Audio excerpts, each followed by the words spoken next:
Good morning, everyone. If we could all take our seats, we will be starting in a few moments.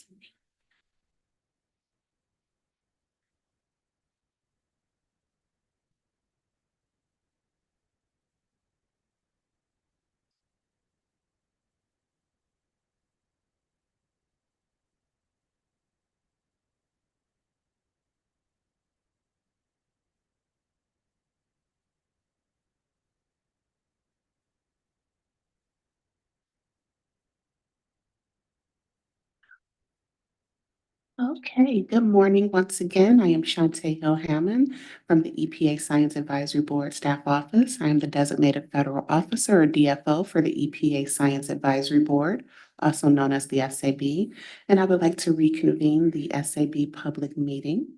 As a reminder, the EPA's Science Advisory Board is an independent expert federal advisory committee. The SAB is chartered under the authority of the Federal Advisory Committee Act, also known as FACA, and empowered by the Environmental Research Development and Demonstration Authorization Act, also known as ERDA, to provide scientific and technical advice to the EPA administrator. Members of the SAB are attending in person as well as virtually by web conference. Members of the public have access to this meeting in person as well as through a teleconference line and a live webcast. All materials being discussed at this meeting, as well as the teleconference and webcast information, are available on the SAB website at www.sab.epa.gov. The SAB consists of special government employees appointed by the EPA. Board members are serving as independent, scientific, and technical experts, and not as representatives of any group. And as government employees, all SAB members are subject to applicable ethics laws and implementing regulations. And with that, I would like to turn our meeting over to our chair, Dr. Jones. Good morning, everyone, and welcome to day 2 of our meeting. Hopefully everyone had a nice evening. So I will go over today's agenda. We have a slightly shorter day today, but really important things to go over and discuss. So first, we'll conduct a quality review of the SAB draft commentary titled Advancing Environmental Justice, Science, and Rulemaking. Following that, we'll conduct a consultation on chemical co-exposures and hold a second public comment period for any clarifying comments. And as a reminder, any member of the public wishing to present clarifying comments should contact the DFO, Dr. Shantae Hill Hammond, by 11:30 a.m. Eastern today to be placed on a list of speakers. And her email address is on the SAB meeting website. So before we start the first agenda item, I'd like to pause and ask if there are any questions from the SAB members, either online or in the room.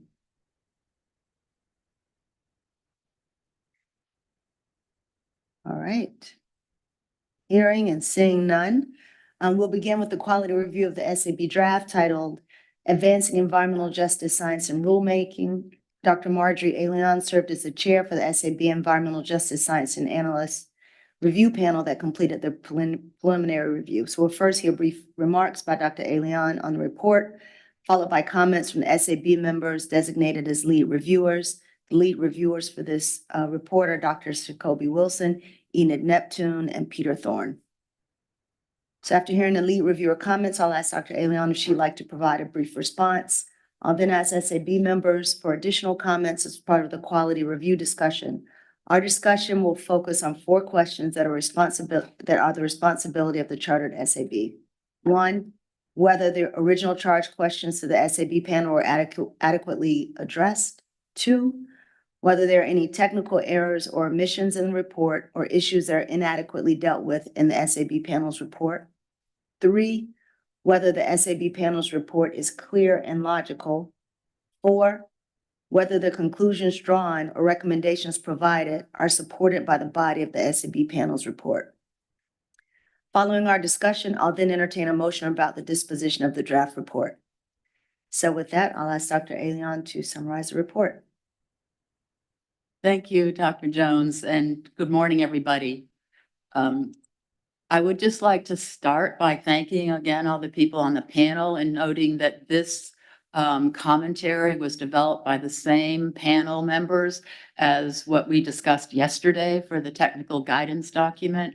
And also, again, that several of the people who are on that panel are also part of this meeting, and I'll call on them to provide additional information as is they'd like to.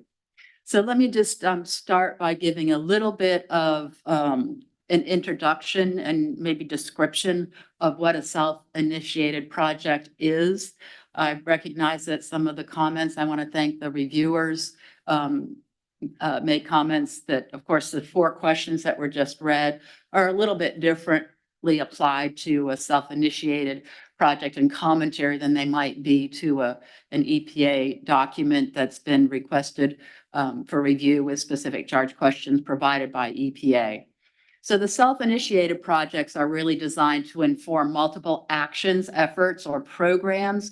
And so they therefore address critical needs for anticipatory or cross-cutting scientific and technical advice using best available science and a credible, defensible approach, as well as a transparent approach. And so some of you maybe remember that this group actually voted to go forward with the self-initiated project. I realize there are also new members who were not present at that time. And the SAB developed this self-initiated project proposal to focus on environmental justice approaches, progress, and needs to directly support EPA Administrator Michael Regan's initiative and focus within the EPA agency. So the SAB identified and communicated several recurrent themes with respect to EJ science during the review of more than 60 proposed rules as required by the Environmental Research Development and Demonstration Authorization Act of 1978, and according to a process developed in partnership with the agency in February of 2022. And through this review process, the SAB identified a number of regulatory actions in which EJ science analyses could be improved, the panel felt. SAB reviews the following proposed rules recommended improved EJ science analysis. And this included, among others, the revised national GHG emissions standards for passenger cars and light trucks through model year 2026, revised definition of waters of the United States, control of air pollution from new motor vehicles, heavy-duty engine and vehicle standards, and standards of performance for new, reconstructed, and modified sources and emissions guidelines for existing sources. That was the oil and natural gas sector climate review. So based on this experience with the EPA regulatory agenda by the SAB Science Supporting EPA Decisions Work Group, the SSD Work Group, the chartered SAB members proposed and approved this SIP self-initiated project initiative. So the output of the project was the commentary, and which you received from Shantae, and then which is different from some of the other reports that you're probably used to reviewing. So the goals of this self-initiated project were, in general, to evaluate how well and consistently EJ concepts and best available science are being applied in EPA's regulatory actions, to provide advice on advancing the development and use of EJ science, and to identify best practices to better understand how EPA's rulemaking actions might affect communities with EJ concerns. So more specifically, instead of specific charge questions, as I mentioned, from EPA that were being addressed, some of the questions of interest included how EJ science or EJ analysis used by the EPA, how is it used in the context of regulations? What are the minimum technical elements and systemic methodologies that all EJ analyses and regulations should include? How do EJ analyses vary according to different statutes? How do EJ analyses comply with the executive orders and or some of the program specific statutory language? What scientific analyses could be incorporated into EPA regulatory actions to better protect overburdened populations and communities? What are the outputs of EPA's EJ science activities and how are they being used by EPA in the context of regulations? And what additional research or tools are needed to provide information to better account for environmental justice science and EPA regulations. So of course, these are very broad questions, and the intent of the commentary is to be shorter, more concise than a technical draft report. But this was the intent. Just in terms of process, I mentioned that the 21-member panel was the same individuals as the technical guidance review, and we had briefings from an engagement with EPA program office staff, including senior scientists and analysts involved in the evaluation of potential EJ concerns associated with EPA regulatory actions. We met on the same dates and discussed not only the technical guidance draft, but the SIP. So again, that included, first of all, developing really a commentary outlining findings and recommendations at the April 3rd to 5th, 2024 public meeting describing some of these for the review. The SIP was again discussed by the panel. We had a July 25th and 30th half-day meetings. At that time, Dr. Frey provided clarifying comments and information and advice to the panel, really recommendations that would be most helpful to the panel. The panel deliberated on the commentary, and I'm using the word charge questions, but really that's, again, they weren't charge questions provided by EPA. So all panel members were then asked for their written comments. The comments were compiled to develop the SIP commentary, and the draft commentary was provided to all panel members, again, for their review and revision. A few of the major conclusions and recommendations offered by the panel included that EPA develop clear definitions for terms that intersect environmental justice. For example, impact, cumulative impact, vulnerability, susceptibility, community, et cetera, to ensure consistency across EJ analyses. That systemic methodology be developed, including agency staff trainings for engaging with the public, understanding implicit bias, cultural humility, and or racial equity, for example. That strategies be developed for building and sustaining meaningful community engagement that goes beyond the current practices of using the Federal Register notices to solicit public comments as the primary method for outreach. That the screening phase of the EJ analysis as described by EPA has a framework informed by state and regional EPA EJ staff so that independent analysts can converge on a similar conclusion. And then some more specific recommendations included that EPA consider daytime exposure to environmental pollution and risks in EJ assessments for regulatory analysis, and more specifically, exposures that might occur in schools and workplaces. In addition to raw values, environmental risk and social vulnerability indicator or high percentile scores be used to identify areas with unusually high environmental risk or social vulnerability. That in addition, EPA consider using more scientifically rigorous and statistically reliable approaches for identifying and exploring clustering, for example, hotspots, such as ArcGIS spatial analyst and geostatistical analysis extension. That EPA consider a mixed methods approach incorporating meaningful engagement with community participation, which can lead to a more holistic awareness and appreciation of EJ concerns. So again, these were not responses or to specific charge questions, and some of the lead reviewers may have comments about that. And I would like to invite others who were on the panel if they would like to add any information. We have, again, Dr. Chakraborty, Dr. Anuaro, Dr. Annenberg, Dr. Barakal, Dr. Olmsted, Director Lonefight, Dr. Smith, and Hernandez Ruiz, who are members of this panel. And I also would be remiss in not thanking all the EPA people, including the Dr. Sue Shalal, who's been very helpful throughout this whole process. Thank you so much, Dr. Leon. And now I would like to ask the lead reviewers if they would like to make comments, starting with Dr. Wilson. Yeah,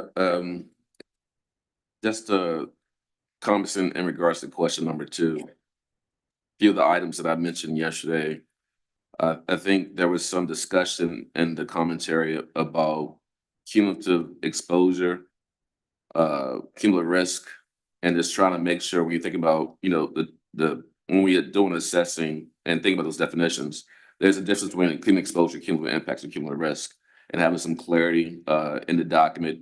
Some good points made about community engaged participation, and provide a few examples of providing racial equity training to EPA staff. Now, there was no mention of providing, I think, similar training to the state level counterparts, racial equity training.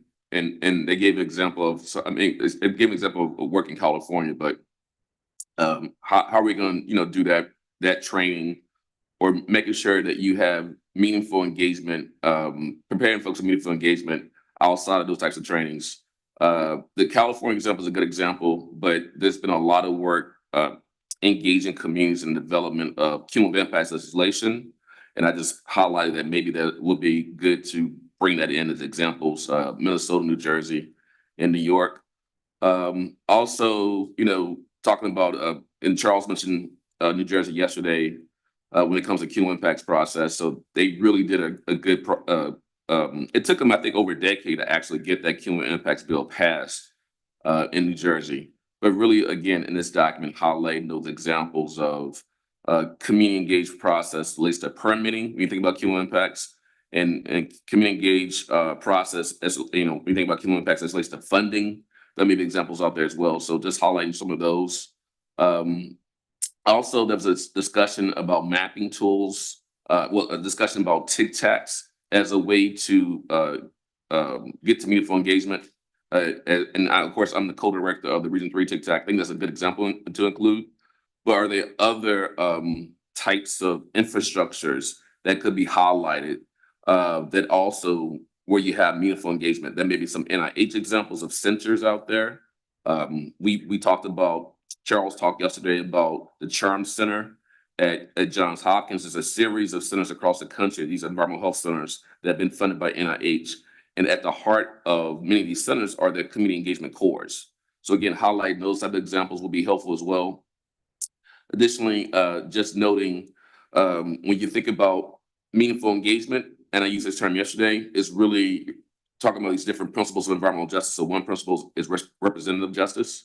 But as it pertains to rulemaking, how are we also taking into account intergenerational justice and distributional justice? So Charles in his presentation talked about, I misspoke, I think, well, I didn't misspeak. He said the hockey stick.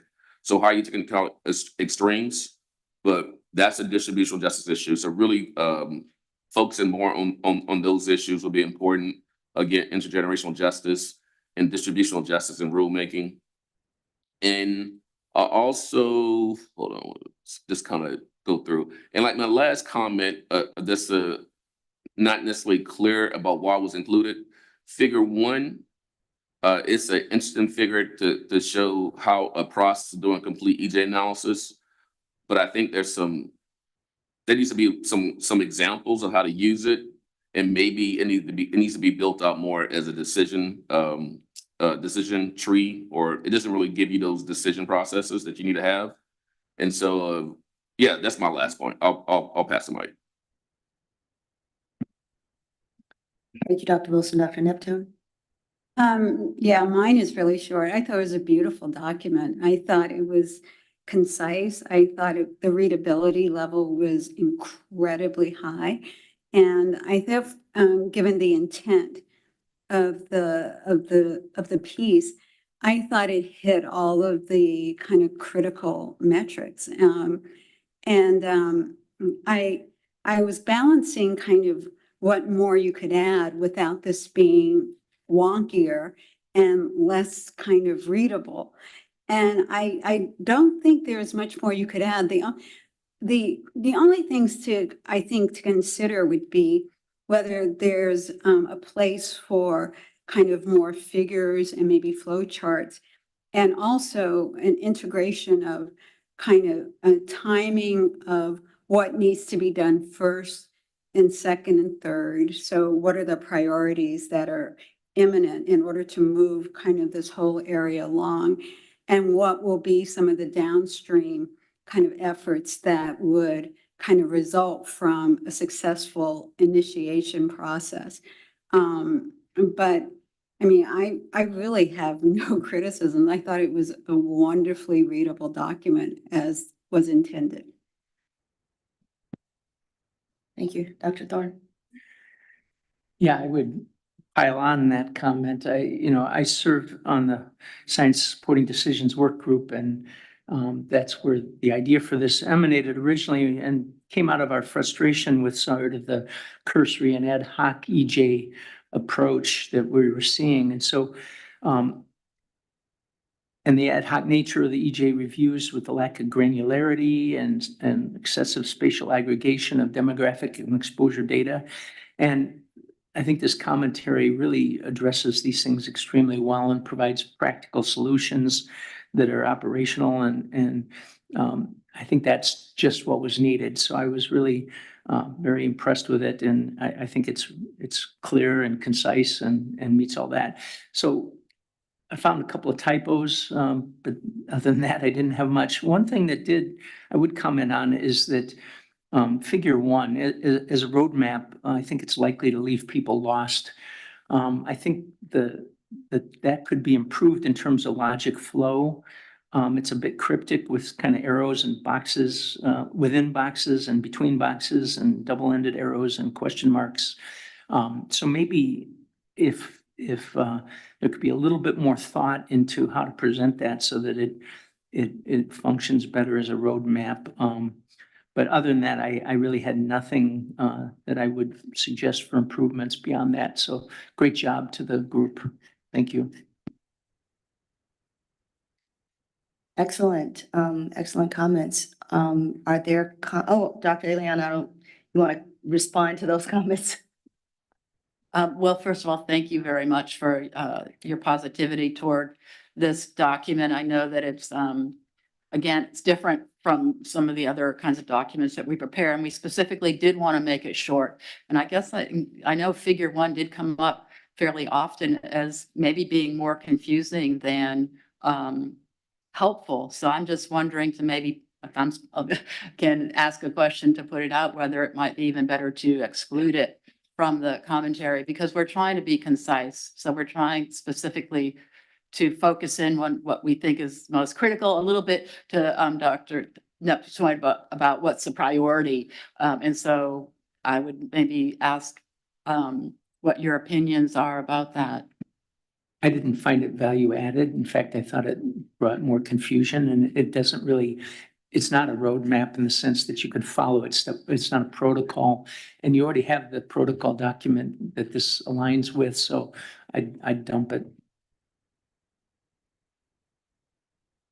All right. We have comments from Dr. Chakraborty. Yeah, I would just like to start by repeating what Marjorie already mentioned. Thanks for the useful comments and feedback. And I think one of the challenges this panel faced while putting together this commentary is to avoid overlap with the revised technical guidance document that was discussed yesterday. And content-wise, of course, there will be some overlap. We try to minimize that as far as possible. So certain topics, as Dr. Wilson mentioned, cumulative impacts, I think initially we had a paragraph, but that was too similar to what already appears there. So we had to remove it to make it concise, right? That was kind of the goal. And I think the other issue that we struggled with for this commentary is to have, I think initially we started out with a standard set of guidelines that can be used for EJ analysis for any kind of rulemaking. Again, going by the experience, I think Dr. Thorne mentioned being part of the review of science supporting decisions kind of work group. But then I think our group felt that wasn't really possible because EJ analysis for let's say revised definition of the waters of the US will be very different from PM 2.5 standards changes, right? So they work very differently spatially or statistically. So we kind of moved away from that. And I think that's how the flow chart kind of developed, right? Not kind of a starting point, not the end point of how we should proceed if we were to apply a standard set of steps but whether or not it can be applied universally, I think we are divided as a panel, and that kind of led to the figure being there, but not enough detailed explanation. Again, not trying to make an excuse for that, but definitely, yeah, I agree that it has to be clarified in terms of, which context it can be applied and exactly how, which is currently missing. Thanks. Thank you so much. Are there any other? Dr. Nate? Yes, thanks. I think this is more of a question than a comment. And it's clear in the document that this is really about carrying out the analysis portion, which relies on the data that are available. There were some discussions yesterday about baseline, and this makes really clear the importance of the geospatial analysis and the level of aggregation of data. And the question is, how do we get that need for a more refined data disaggregation to percolate down to where the data are being collected? Because often this is through other agencies that are funding research. And so how do we get, the NIH studies and the IRB protocols to reflect the need for this greater disaggregation of data?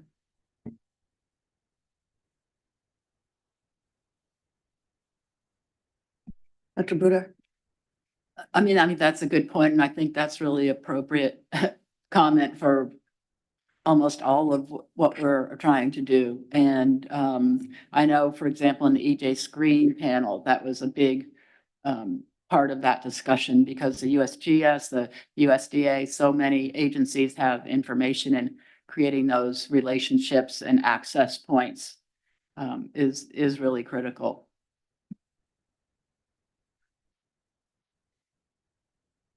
I also thought this document does a great job of being concise, illustrative, versus exhaustive on all the key points. And so I really appreciated that.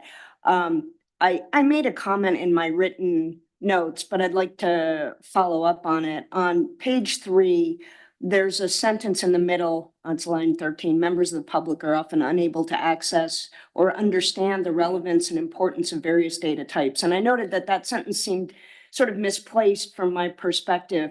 And I was trying to think why it bothered me so much after I submitted my comments. And I think it's the way the sentence is set up.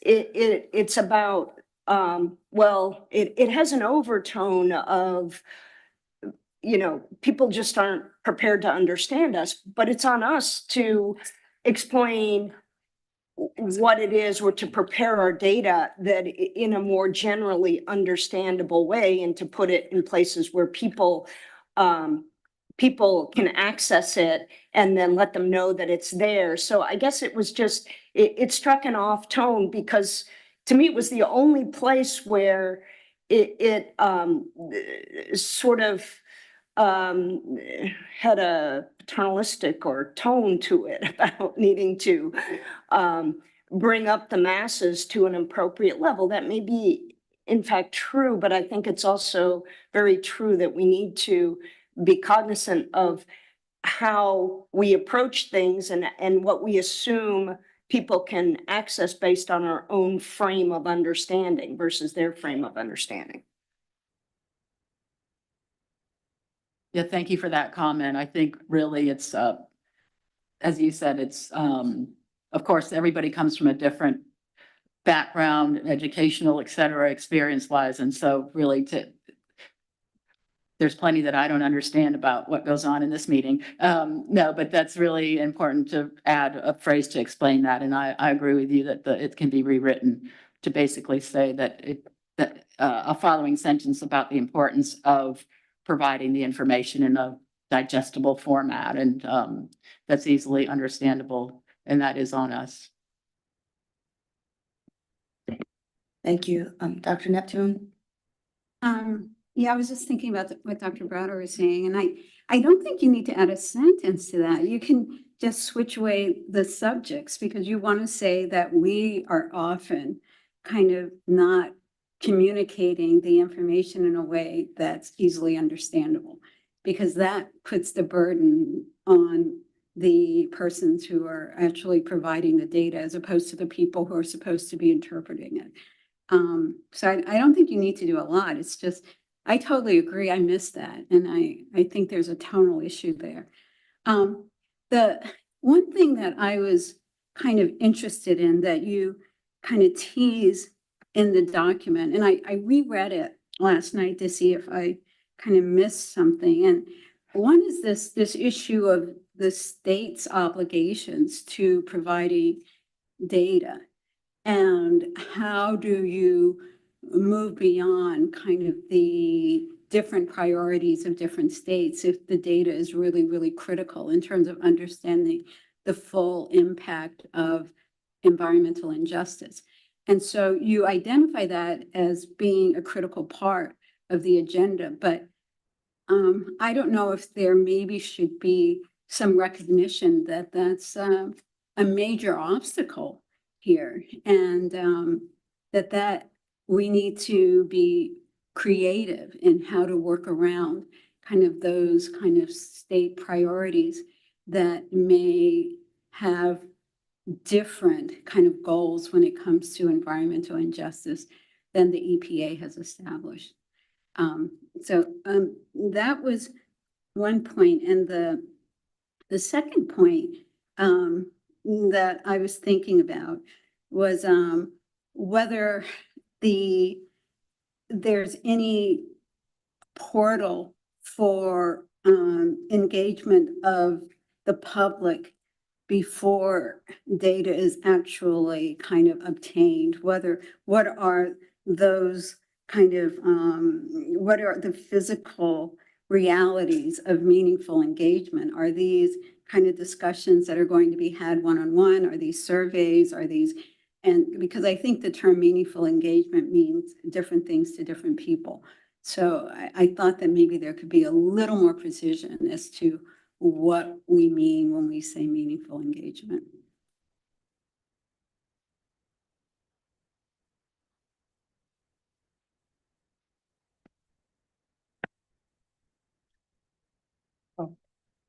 Dr. Cobb? Thank you. I have it's about three parts to a similar comment, and this could go to the multiple exposures too, but I think it has a good fit here. And I haven't provided written comments, but I will provide those to you, Dr. Hayon. So this comment stems from some concerns that we have within the SACC about some of the exposure assessments that are being done and the severe data gaps that we're seeing. In several of these exposures that are coming through now, we're seeing virtually no actual release data, so there's no way to know what the exposures are. And if you look at the TRI reporting requirements, for most chemicals, it's 25,000 pounds or less or more is the reporting threshold.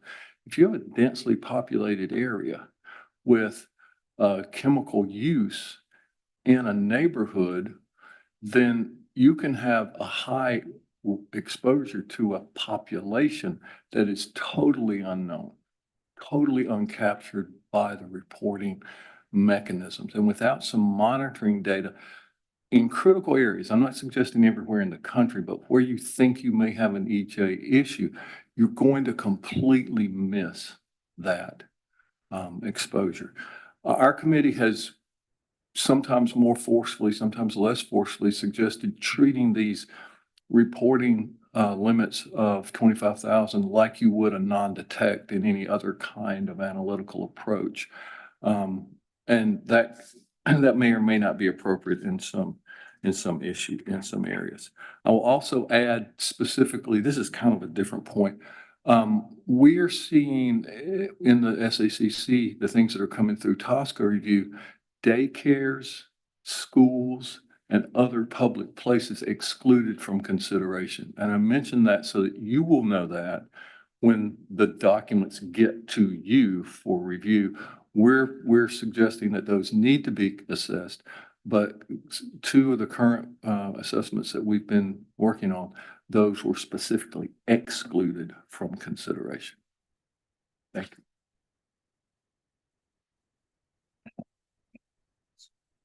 you. Yeah, thank you for that comment. I mean, I think that makes it even more important to one of our points about those facilities and of course the importance of children's health and et cetera. So I'm glad there's consistency across some of these panels and groups. Thank you.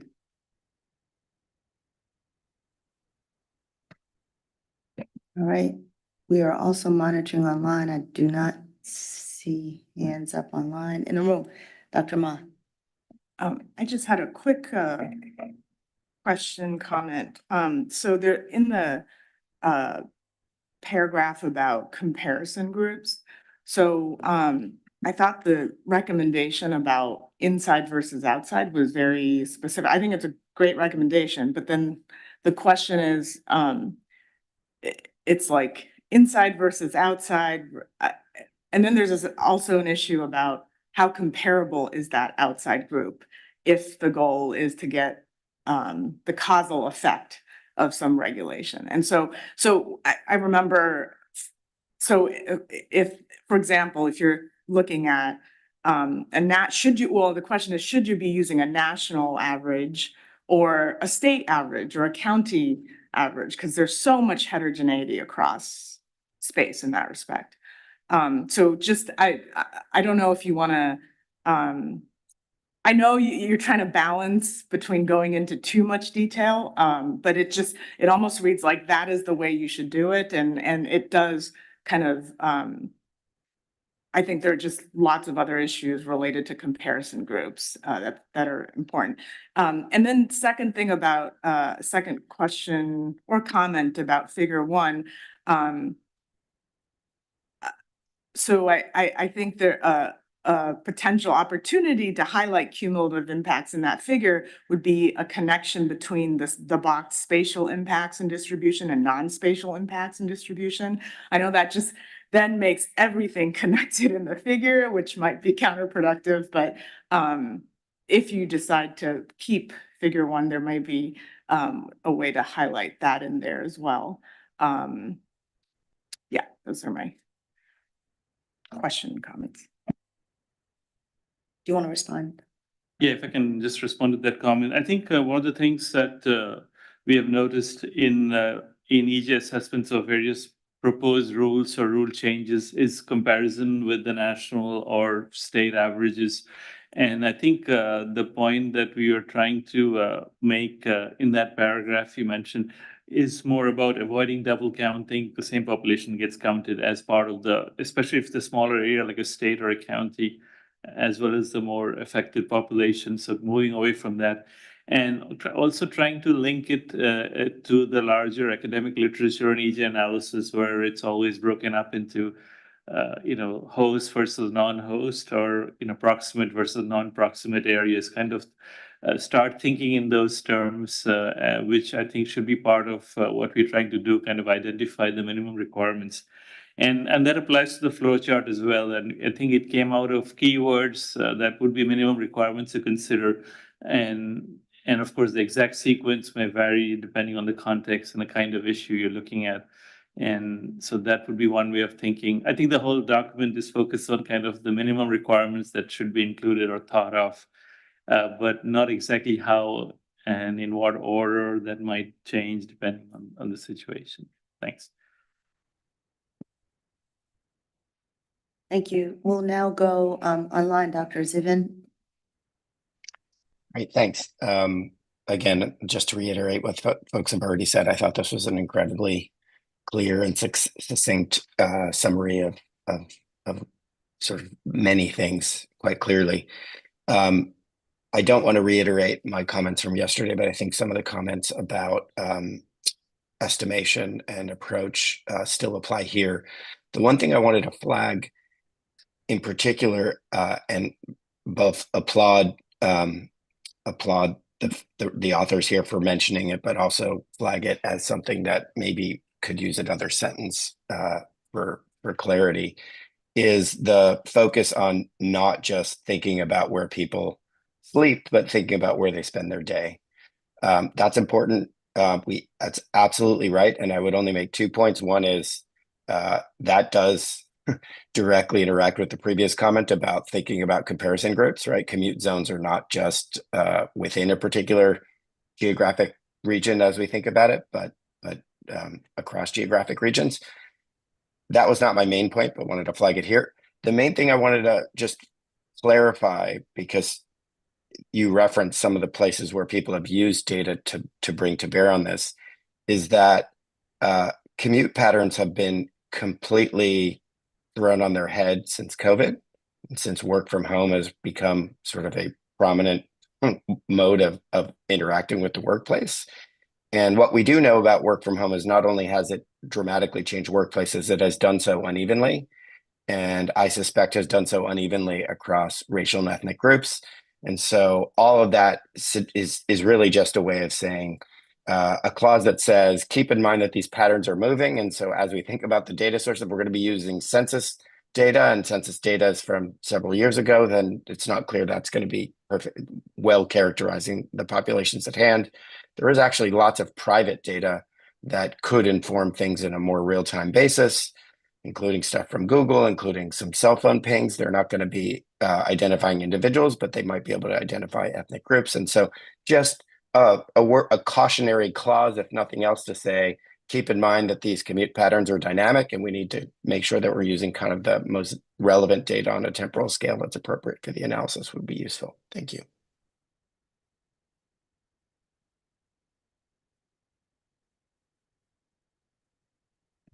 Yeah, I just want to say thank you for that comment. I mean, again, sort of this whole idea of data is such a challenging issue when we, again, referring to EJ screen and stringent levels of data inclusion and how EPA, that's a real challenge, I think, for EPA as well as other federal agencies. But there are a lot of data that are coming available and online, and how you really assure that they're reliable, et cetera. It's a huge challenge. So, but thank you for bringing that up.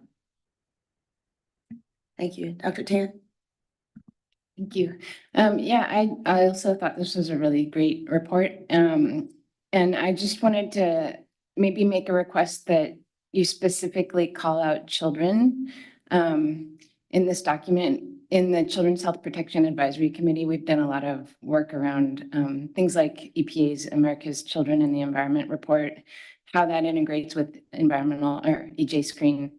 And it's just difficult to get data on children. And like George was noting, it's not a requirement for schools and daycares to be included in some of the exposure work.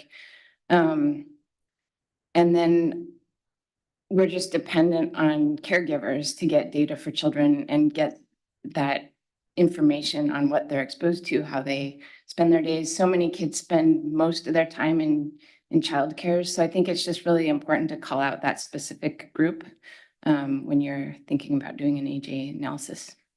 Thank you. All right. Thank you, Tom. Yeah, I wanted to say how excited I am about this project, but for a little bit of a different reason. This iteration of the board has more vision on EPA as a result of the science supporting decision process than, and this is an opinion, than any board that we've ever assembled. And it's because of that vision and the fact that we've followed our law, ERDA, and checked each proposed rule that together you were able to identify a scientific gap that you thought needed some advice and some filling, which is really a very different approach than our traditional way, which is the EPA brings documents to you and you give advice. And I just want to say how interesting it has been to help you manage that process for the last couple of years and to watch this unfold. And I truly view this in addition to the project, which is great, but just a step back. This is a successful process that's led to a very important scientific discussion. And I'm excited about continuing this work into the future. And I just wanted to thank everyone involved. And I just wanted you all to reflect for a second that this is a very new way that the SAB is adding value to EPA. And I wanted to congratulate you on that. Thank you, Tom, and thank you, everyone. Are there any other questions, comments? Seeing none, I too want to just commend you on such a fantastic report. It's just 12 very powerful pages. So just thank you for all the work that went into it. Director Longfight. So, this document is so thoughtful and has so much energy going in a positive direction that, when you see somebody doing something so right, you think, let that lie there for a while. Let that success just be a success. And, but what I think over the past, that I've learned with this group is that, nobody really gets their feelings hurt. Nobody's attached but so much to the data. And, I'm similar. I don't, oh, I didn't mean to criticize you. That's not criticism, it's data. I need to look at that. And so, in saying that, I'm not sure where, Chairman Fox, who's the leader of the MHA Nation, he was on LGAC. And on LGAC, we were responsible for part of the way the narrative went in that. And they had federal and state. And we said it should be federal, state, and tribal, or, include the word tribal in there. And they said, well, that falls under federal. And I said, how many in here know that? And there were people in the room that didn't realize that that's what tribes were. And we said, is there a problem including that? Because if we keep that in, if it's when we're always saying, and I hear it here, federal and state, and then you look at relationships, I think the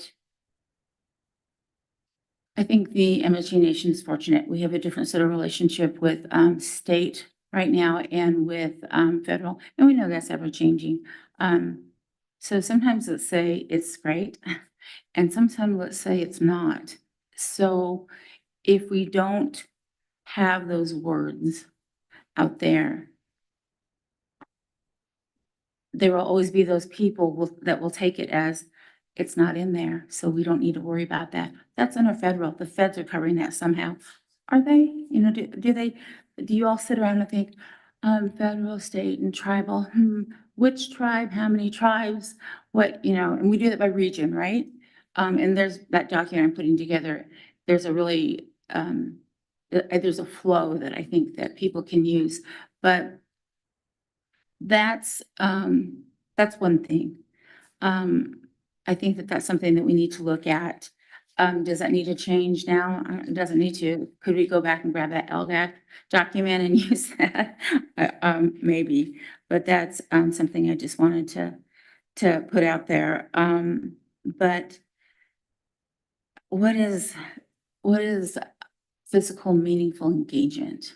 What is the data from the children? Where's the data from the Indigenous, Native American, I'll just say the MHA Nation? Where is that reflected? And is that important? Of course it is. The medical data, where's the medical data for our communities, for Indigenous, Native communities coming from? I have no idea, because majority of our data is housed in IHS, Indian Health Services. And I know they're just like closed up like a drum in terms of that data. And maybe they should be, because they are protecting our people in that way. But if we're not able to provide data, how can we look at dollars, our communities, our health? And you have communities, let's say on the Wind River Reservation, which I work there, and so that's why I'm including them, but also the MHA Nation, there's a lot of energy development production there. And so, there could be some health disparities happening there. And who's capturing those? I think IHS is. But is that being reflected in any of this documentation? Is that being reflected in terms of our children and our population? I'm not sure how it could be. And so when I hear that we have the data on that it's complete, there's a part of me that wants to say, and so we'll just assume it's in there somewhere. but I know that's probably not true. But maybe it is. And so that's something I sort of wanted to bring up. And like I said, the document is so thoughtful. I thought, oh, let's just let it be thoughtful. Let's just call it a huge success. And I think it is. But what I do have learned now over my time with you all is that it's not a criticism. I think we all want more data. We all want accuracy. How can we make our data more accurate? And so that's part of what I am bringing to you all. So there's got to be a way that we can have that data on our population and the effects that are happening to the environment and the people in a way that is not abused. And I think that's what our tribal leadership is afraid of, is that abuse that can happen. If they get this data, what are they going to do with it? And that's not, again, there's a historical component of that that's really pretty awful. What they've done to Native people in the name of health, in the name of we found this out, therefore, all the women will be sterilized, et cetera, et cetera. There's so much data there in that way. But our IHS does a pretty good job of protecting that now. So if they're protecting it really tight, how can we be inclusive? Maybe are you all getting reports? And I don't know what you get. I don't know what you receive. I don't know what you have access to know how are our tribal nations data being reflected. And maybe I should know, but I don't. I do know that if I need data, I can go over and say, hey, such and such, how's this going? Oh, well, this is a problem, or such and such. So that's, again, I think it's a very thoughtful and very, I really do like the report. But there's just some questions that it piqued that I told myself, just don't say anything, just let it be, just let it be. But I'm hoping that there are those of you in here who are interested in ways in which we can be more inclusive in terms of the data. Thank you. Thank you, Director Longwolf. Long fight. Dr. Wolf has a question. Yeah, Dr. Lundfight, I just want to add to where you were going, because I think the substance of your comments stimulated a neuron in my head, which is, Tom, you said this was a new way of working for the SAB. And so I'm wondering, what's the implementation strategy or plan? So this, is a resounding, this is a great idea. They did a lot of great work. Here's this wonderful document. Whose shelf is it going to sit on, and how long is it going to sit on the shelf? Or is it going to actually be implemented and put into a program or multiple programs? Well, I can't really speak to that right now. The product's not final yet. And we're not the science police, but we are a group that gives advice to the agency. And there's a lot of interest in this topic. This group, when they speak and give advice, that it has a certain gravitas and it's important. However, it will continue to be up to the agency as a whole to grab this advice and to implement it. It's got to be implemented across all rulemaking, which means, mostly the program offices that produce the rules, but it's also a wide swath of what EPA is that does this work. And we will continue as a group to run the science supporting decisions process and have opportunities to comment on individual rules. What I was particularly excited about this project is that it was sort of a vision compilation of multiple things that have come through and identifying a potential gap. And I'm happy for you all that you've done that. But we still have the responsibility to check every proposed rule. And it's my intention that we continue doing that. So we're still in the game in that regard. But like a lot of other things, we're going to have to work together at EPA and with the SAB and with states and tribes and just a lot of partners to advance these issues forward.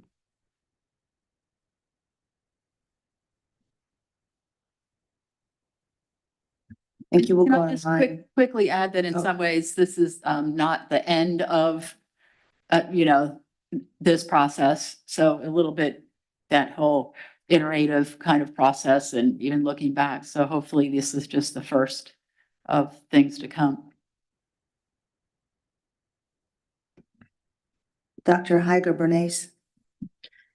Thank you very much. And it was indeed, as Director Longfight notes and others, this was a beautiful and important piece of work and document. And I thank Dr. Cobb from the SAC for mentioning some of the comments that have been reiterated time and time again with relation to having data and assessment tools for evaluating children and daycares and other locations that we typically or haven't paid attention to prior. One of the other issues that repeatedly comes up is regard to climate influences, right? And many of the issues that are physical chemical that allow the release or the increased release and potential exposure to environmental chemicals actually expands and deepens that exposure that we're already challenged with assessment. So I think in addition to all of the things that were mentioned, it's going to be, I'm looking forward to the connections of what we're seeing on the SAC with sort of informing sort of in both directions, because that is,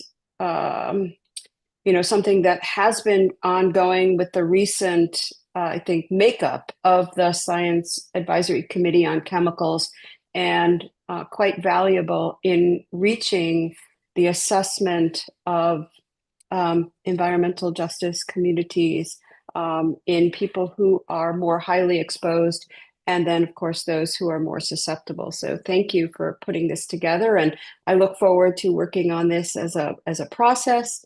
And it's really wonderful to see this document. Thank you.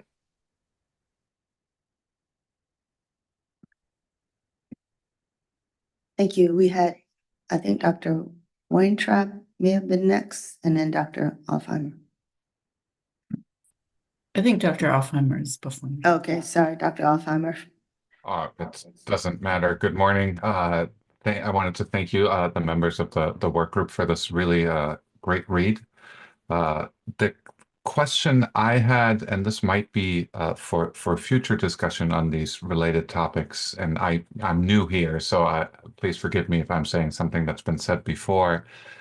But Circular A94, for example, not to get too gritty, starts to talk about something called equity weights in economics, where we recognize the fact that not everybody values a marginal dollar in the same way, and the federal government is starting to think about this.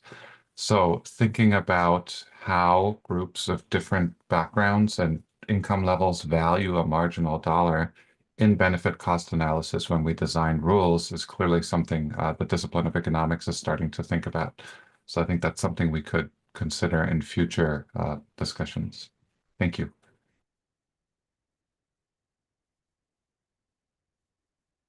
Excellent comment. Dr. Weintraub? Yeah, I'm glad you spoke before me, just because I think my comment will kind of build on what you're saying. And I want to appreciate Tom's contextualization of this and Dr. Wolf's legitimate point of what's going to happen with this. I've been on the SAB now for quite some time. I think this is, I guess, the middle of my second 3-year term. And I've served on federal advisory committees for a lot of my career. And I think we all know that a piece of advice like this is just that, a piece of advice that can be taken or left. And yet I'm really excited about what this the potential of this particular document has for the work that we're doing on the SAB, because then when we give our advice, we can turn to this and say, you know, here's a framework that is concise and provides some direction for a good way to make sure that that these concerns are at least asked about, if not answered. So I just want to kind of add that kind of meta comment on to the discussion, because I think so much of the work we do is commenting on comments and this document will actually help us comment on comments. So I really appreciate the work that was done to put it into this document and commentary, and I'm looking forward to figuring out how to use it.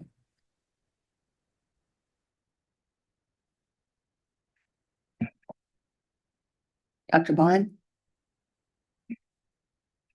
Thanks.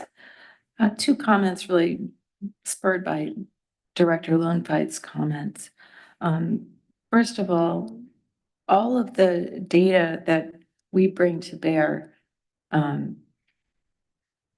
are what we know. And I think the point of the much discussed figure 1, which disposition in doubt perhaps, is where the comments of the affected groups should be injected and where their input should be sought. And I would hate to lose that. It's kind of over off on the side, but if it could be flashing red, I would advocate for that in whatever form it comes, whether it's a figure or a table. But this idea that there may be data, there may be knowledge that isn't being incorporated, and the composition and the representation should be commented on. So that's one point. I'd like to bring that out, and I don't think it would be as effective in the text as it would be in a figure. The other point we've heard from the cumulative impacts from Dr. Cobb, from Dr. Lowenfeit, from the whole discussion on mixed methods, is that there's a story that the data miss sometimes. And so this document mentions mixed methods a couple of times. We all know that we struggle greatly to integrate qualitative data or stories or experiences with the quantitative. But I really am interested in bringing out in advice, how do we make the data be in service of the story rather than the other way around? I don't know how to say that, and I don't know how to give that as advice. But I think that's what we're trying to say, is that people know things even when there's not data yet. And that's what we need to be true to.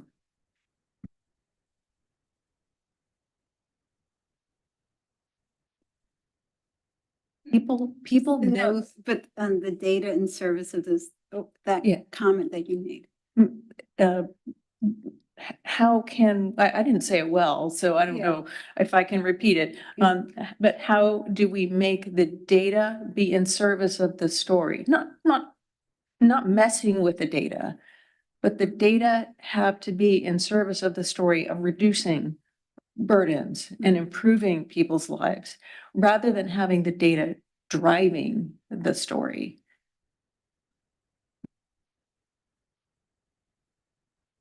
Those are excellent comments. Any other comments? So I would like to make sure we get to the disposition of this excellent report that we have been discussing. So now is the time that we should discuss what our disposition will be. And just to remind you, we have 4 categories. You remember this from yesterday. Approval of the report, either as is or subject to changes. based on our discussion today and written comments. And that would be, the report would be modified. I will work with Dr. Leon to modify the report. 2, approval of the report subject to re-review by designated board members. That means it would be updated and then re-reviewed. 3, return the draft report to the authoring panel for further work so that a revised report can be brought before the board for a second quality review. Or 4, the SAB office constitute an entirely new committee or panel to complete the advisory activity, sorry. So those are the 4 options. I would like to entertain a motion for one of these. I move to accept the report, option 1. Second. Thank you. It's been moved and seconded. All those in favor? Aye. Aye. Any opposed? Any abstentions? All right, motion passed. Great job. That was a fantastic report. I do want to just I wanted to make sure we got this finalized, but I am looking forward to how to implement this. Is to the conversation earlier about how this will be implemented. The most exciting part of this report to me is just the potential for the many ways it could be utilized to help in a lot of the work that we do, particularly in the SSD work group. And so I would like to maybe, and Dr. Leon mentioned this is not the end, this will kind of continue. So I would be interested in just kind of seeing how we could somehow use the report. And again, to Tom's point, we can't be so prescriptive. We're providing advice, but we also do have a responsibility to review science supporting the decisions at EPA. So I'm thinking we might be an opportunity there to maybe incorporate this in a more specific way in our work on that work group. So I think more to come, but this was a great report. So with that, I think we have a break.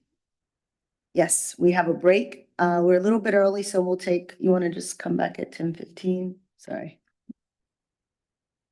Okay, 10:20. We have permission until 10:20.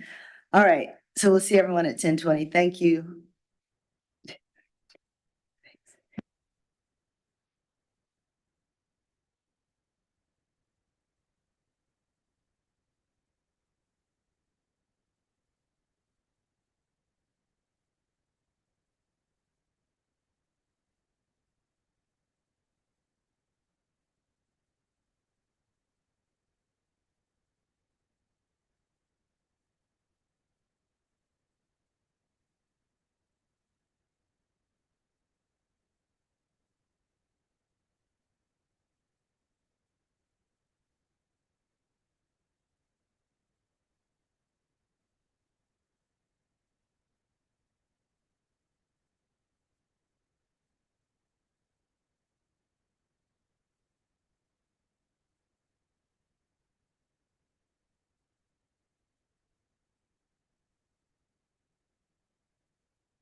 Hello, everyone. If we can start to return to our seats, we will be resuming shortly.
All right, welcome back, everyone. We will move on with our agenda. We have our next speaker here. All right, so the next item on the agenda is a consultation with EPA on a consideration of chemical co-exposure and TSCA risk evaluations. All right. So we'll first hear presentations from Dr. Jason Todd of EPA's Office of Chemical Safety and Pollution Prevention. We'll then discuss EPA's charge questions on this topic. It's a consultation. So final SAB feedback will be provided as written individual member comments, which will be transmitted to the EPA administrator. So this is different from typical charge questions. We will ask all of the members of the SAB to just submit your questions, and we will just place those together as our report. And so I'll ask that you provide those written comments, and we're hoping to get them from almost everyone to Dr. Shantae Hill-Hammond on or before Friday, November 1st. So please just send your comments by November 1st. So with that, Dr. Todd, please, the floor is yours. Thank you, and good morning, everyone. Good morning to members of the SAB, and pleased to present in front of you today. First, I would like to take a moment and thank my co-authors on this effort, and Drs. Anna Loa and Jeff Dawson, and the numerous colleagues throughout the agency for their thoughtful review and comment on this document as it was developed.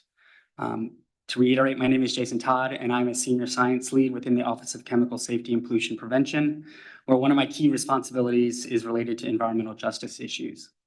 I appear before you today to discuss review of the draft proposed approach for consideration of chemical co-exposure and TSCA risk evaluations.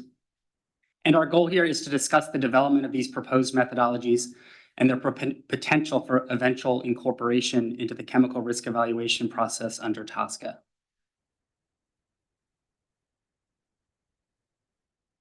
Next, oh, thank you. To orient everyone, I will begin by giving a short background about the motivation and regulatory history related to this effort. I will follow with the intended goals of this evaluation and give the scope of this work, including what this report is and what it is not. For each of the two report goals, I will follow with a description of the proposed methodologies for each of the developed metrics, their subsequent output results, and their interpretation. Finally, I will provide a summary, including a discussion about the potential application of these metrics within the risk evaluation processes under TSCA and include possible next steps.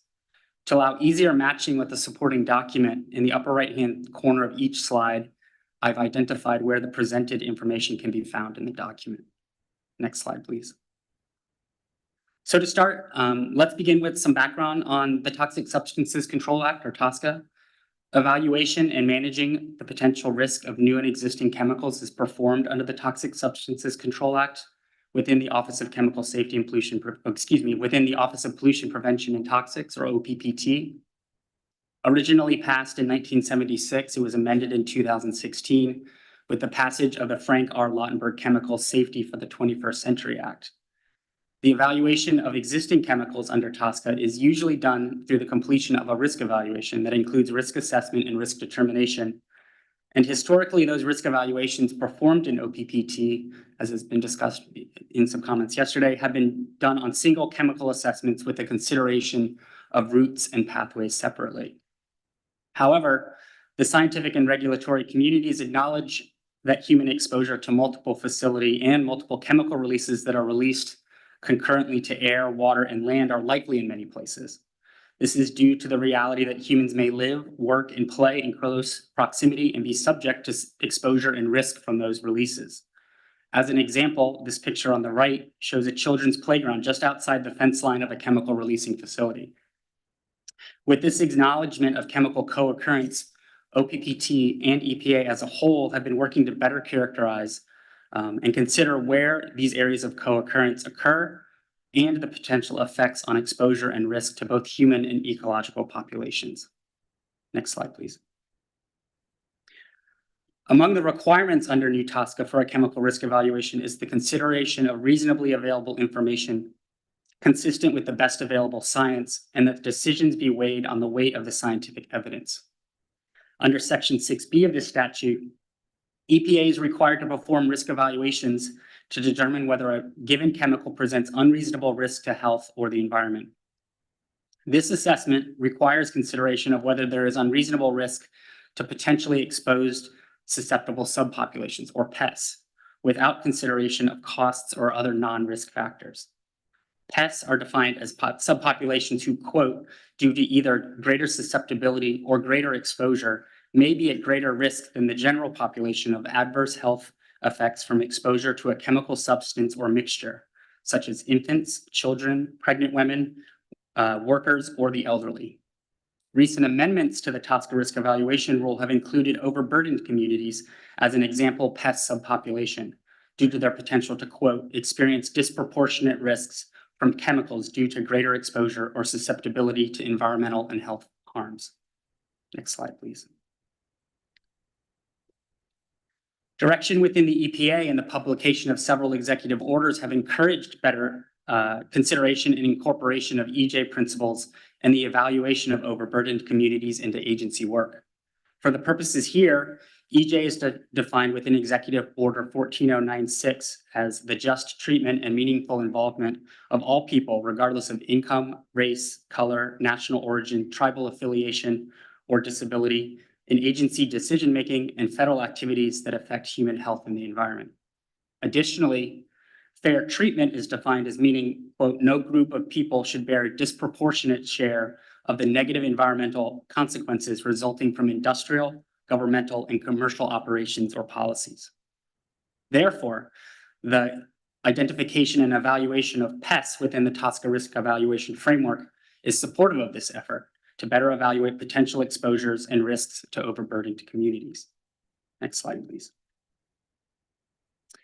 As noted, risk evaluations have historically been done on individual chemicals with individual pathways considered separately. However, with the exact acknowledgement that many communities may be subject to multiple chemical releases as well as multiple concurrently released chemicals to air, water, and land, the agency has directed for evaluating aggregate and cumulative exposures when possible. To help address the multiple pathways that may affect human exposure and risk, OPPT has begun to perform aggregate assessment, which is defined as the combined exposures to an individual from a single chemical substance across multiple routes and across multiple pathways. Examples of this approach being implemented in OPPT risk evaluations include the draft supplemental risk evaluation for 1,4-dioxane published in 2023, final risk evaluations for HBCD and NMP in 2020, and several other recent draft chemical risk evaluations. Additionally, those living closer to these chemical releases may be disproportionately affected. To address how exposures and risk for communities living in closer proximity to chemical releases may be affected, OPPT published a draft TSCA screening level approach for assessing ambient air and water exposures to fence line communities, often called the fence line assessment, in 2022, with incorporation of these approaches into subsequent individual chemical risk evaluations published since then. OPPT has also been advancing approaches to better evaluate multiple chemical exposures by publication of 2 supporting documents. In 2023, OPPT published a draft proposed principles of cumulative risk assessment under the Toxic Substances Control Act, and its proposed application within a chemical risk evaluation in the draft proposed approach for cumulative risk assessment of phthalates. Within the draft principles document, the definition of cumulative risk assessment is given by the EPA's framework for cumulative risk assessment, where it is defined as an analysis, characterization, and possible quantification of the combined risks to health and/or the environment from multiple agents and/or stressors. The draft principles approach focuses on using dose additive approaches to combine the risks from chemicals that share toxicological properties such as target tissue, pharmacokinetics, and mode of action. Next slide, please. With the understanding that consideration of aggregate and cumulative approaches continue to be developed within OPPT for risk evaluation purposes, this report aims to take another step in supporting these endeavors. Our goal here is to promote a screening level analysis able to better inform chemical co-exposure, highlight geographic areas or population groups that may experience disproportionate impacts, and identify areas that may need more targeted or higher tier exposure and risk characterization. The report goals are first to support identification of potential pests through the evaluation of national and regional trends in airborne industrial releases and chemical co-exposure. And second, we consider chemical co-exposure as part of a potential individual chemical risk evaluation by evaluating chemicals that may co-occur with a specific chemical prioritized for risk evaluation. The goals of these efforts is to provide a fuller characterization of potential chemical exposure at the regional to national scale. Next slide, please. Evaluation of chemical co-exposure under TSCA is an exposure pathway challenged by scientific, programmatic, and regulatory considerations. As such, this effort represents an initial step in the process of looking at chemical co-exposure within TSCA.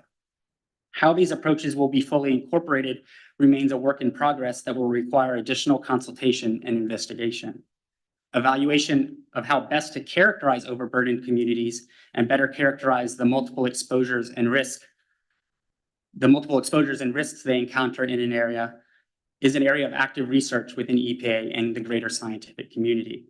Therefore, as these efforts become more fully mature, we can expect refinement, alteration, and/or possible expansion of these approaches to best characterize these communities and represent the best reasonably available science. Nevertheless, it is important to realize that these efforts are subject to the statutory language of TSCA and its risk evaluation process. Therefore, specific interpretation and potential use of these co-exposure approaches may differ from or not be transferable to other programs or agencies and are likely to be incrementally implemented. Next slide, please. With the goals and intent of this effort identified, it is important to characterize the scope of this effort, including what this evaluation does consider as well as what it does not. We define co-exposure as areas with multiple chemical exposures in the same geographic space. It is intended to be a screening level analysis to better inform chemical co-exposure and aid in making OPPT risk evaluations and rules more health protective. However, these approaches would not be used as the sole basis for health and regulatory actions, and how these methodologies and approaches can be used within the risk evaluation process is under consideration, due in part to TSCA statutory requirements, including the characterization of pests. For the purposes of this evaluation, we are evaluating chemicals that may not share toxicological properties, for instance, different target tissues. And therefore, EPA OPPT is not performing total additive exposure or dose additivity to calculate multi-chemical risk or cumulative risk. Exposure for each chemical is treated independently of other chemicals that may be present. Additionally, While OPPT acknowledges that affected populations may be subject to exposures and risks resulting from both non-chemical and chemical stressors, the consideration of non-chemical stressors that may impact their susceptibility and vulnerability to chemical stressors or have modifying effects on the exposure response function are not considered here due to limited availability of quantitative data and vetted methodologies. Therefore, this evaluation does not consider the array of biological, social, and behavioral factors that may impact exposure and risk more in line with a cumulative impacts analysis. Since this effort is intended for use in TSCA risk evaluations, industrial facility chemical releases are the focus. Other potential point releases, for instance, rail yards or airports, or emission source contributions such as non-point or mobile sources, are not considered except in the evaluation of estimated chemical risk patterning, which incorporates estimated risk from all potential source contributions within the source dataset, which I'll describe shortly. Human health exposure to ambient air is also the primary focus of this evaluation. Consideration of exposure to other pathways, such as through water or soil, human exposure scenarios such as occupational or consumer use, or ecological exposures that are often considered in OPPT chemical risk evaluations are not considered at this time due to the nature of the available data sets. Finally, within human health exposure and risk, OPPT is focused on evaluation of cancer risk. At this time, acute and chronic non-cancer risks are not considered. Additionally, OPPT uses the existing cancer risk values as described in the used data sets.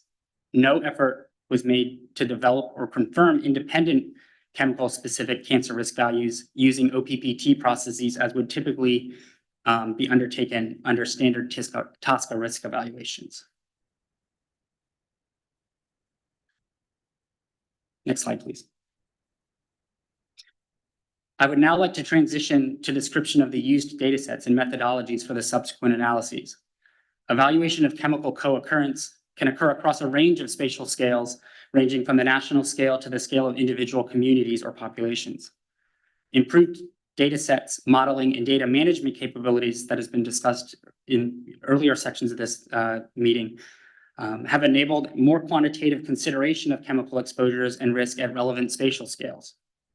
The ability to estimate exposure and risk at finer geographic scales allows for better quantification of not only cumulative and aggregate exposures, but also consider EJ and potential disproportionate impacts on overburdened communities for air releases.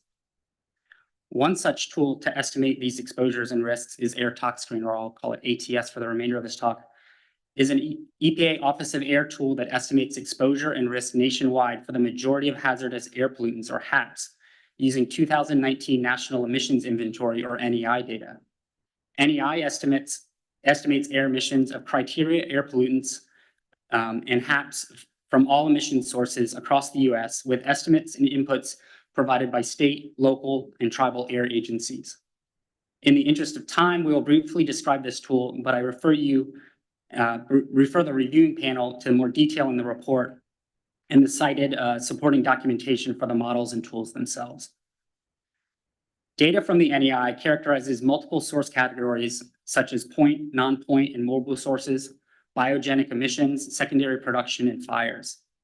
This database, along with meteorological data, is then input into two air quality models, AirMod and CMAQ, for the estimation of air concentrations. Following estimation of air concentrations, the HAPO model is used to develop exposure concentrations that factor in human activity patterns that consider how a person may move through and engage in different activities in the outdoor environment. ATS then estimates census tract level cancer and non-cancer risk by applying health benchmark data to the exposure concentrations.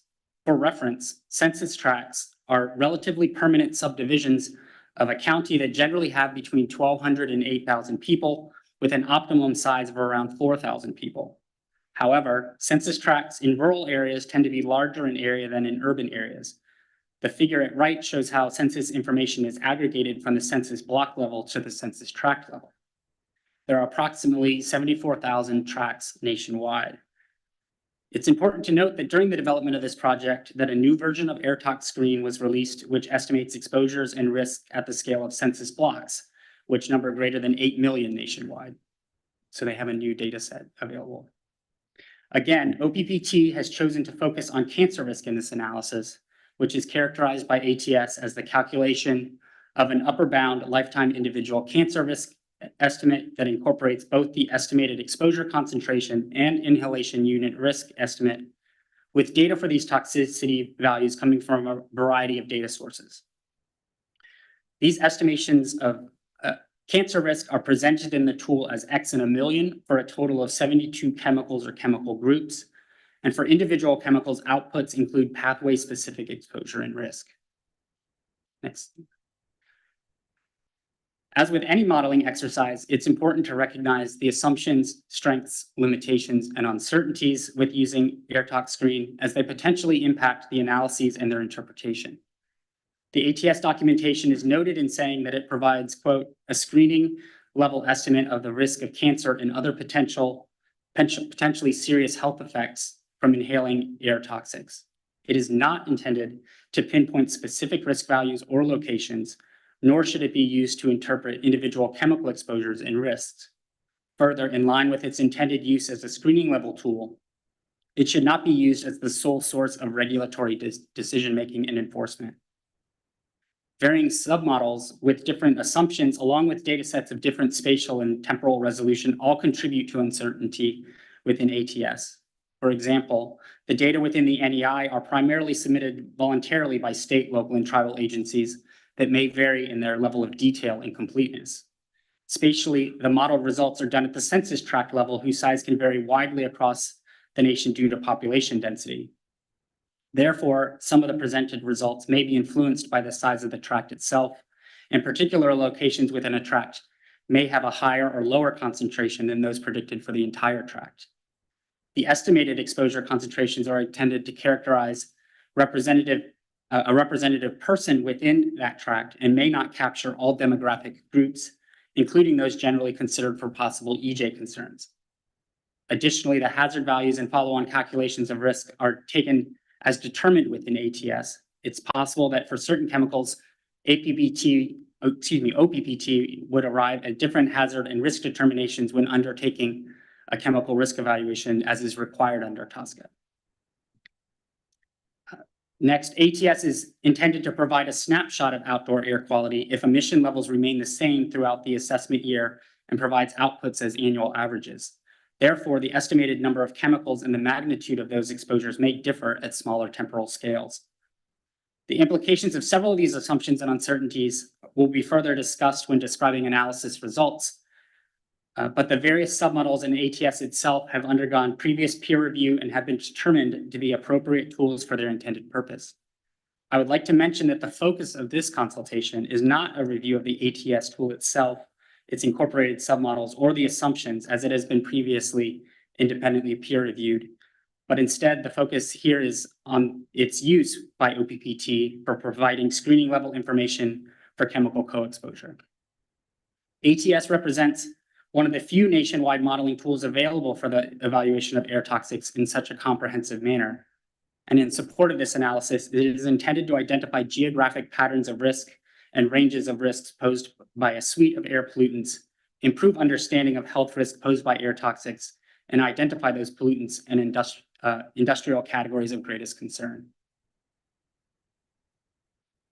All right, I would now like to move into the analyses conducted, including discussion and an interpretation of these results. To refresh, there are two main goals for this analysis, with an overall goal of generating a screening level identification of geographic areas with multiple chemicals and/or facility releases. This information is useful for identifying pests at national to regional scales, and for considering chemical co-exposure as part of a This information is useful for identifying pests at national to regional scales and for considering chemical co-exposure as part of a chemical-specific risk evaluation. We caution that these analyses are intended to be informative, but to potentially use in combination, depending on the relevant chemical processes, or may require higher tier evaluations or additional evaluation. Under support for Goal 1, we present at the census tract level various metrics, including the number of facility releases, the number of chemicals released from facilities, the number of chemicals meeting estimated cancer risk benchmarks, and an evaluation of chemical risk combinations. Under support for goal 2, we undertake 2 chemical-specific case studies that analyze individual chemical release locations for the evaluated chemicals, the nationwide individual estimated chemical risk, and then relate those patterns to the co-exposure of other chemicals. The case studies have been developed based on the selected chemical's primary source of exposure. The exposure and risk from the first chemical is primarily from secondary production, while the second is driven by stationary point and non-point releases. Importantly, the selected chemicals represent actual chemicals within the ATS dataset, but are anonymized here to focus evaluation on the used methodologies. All right, let's transitioning to the metrics. The first 2 metrics evaluated are the number of chemical releases per census tract and the number of released chemicals based on the 2019 NEI. The 2019 NEI dataset represents nearly 49,000 annual releases nationwide. It's important to note that documented releases within the dataset represent individual stack releases at the process level at a given location, and that multiple releases of multiple chemicals may be occurring at a single facility nationwide. Therefore, it represents a more granular reporting data set than other chemical reporting data sets, such as the Toxics Release Inventory or TRI, which combines releases to the facility level. Additionally, some reporting facilities may aggregate releases while others may not due to varying reporting protocols. Further, for this analysis, the magnitude of the reported release was not considered, with the focus being on the location of the reported releases and the number of chemicals released at that location. Finally, the 2 metrics should be considered separate but complementary to each other. For instance, the number of facilities per census tract does not inform the number of chemicals released from those facilities, while the number of chemicals released does not inform whether those chemicals are all released from a single facility or from many. The NEI facility releases and number of chemicals release metrics are presented as per census tract and within 5 kilometers of a census tract nationwide. The addition of a 5-kilometer buffer is intended to account for the ability of many chemicals to travel beyond their release locations by sometimes tens of kilometers, and to better characterize potential pests that live in proximity to these release locations, but outside the immediate census tract. The latter situation is particularly true in urban environments, where census tracts tend to be smaller. Results are shown at a national to regional scale in forthcoming slides, but shown at a zoomed in scale in the figure on the right-hand side of this slide to highlight the methodology employed.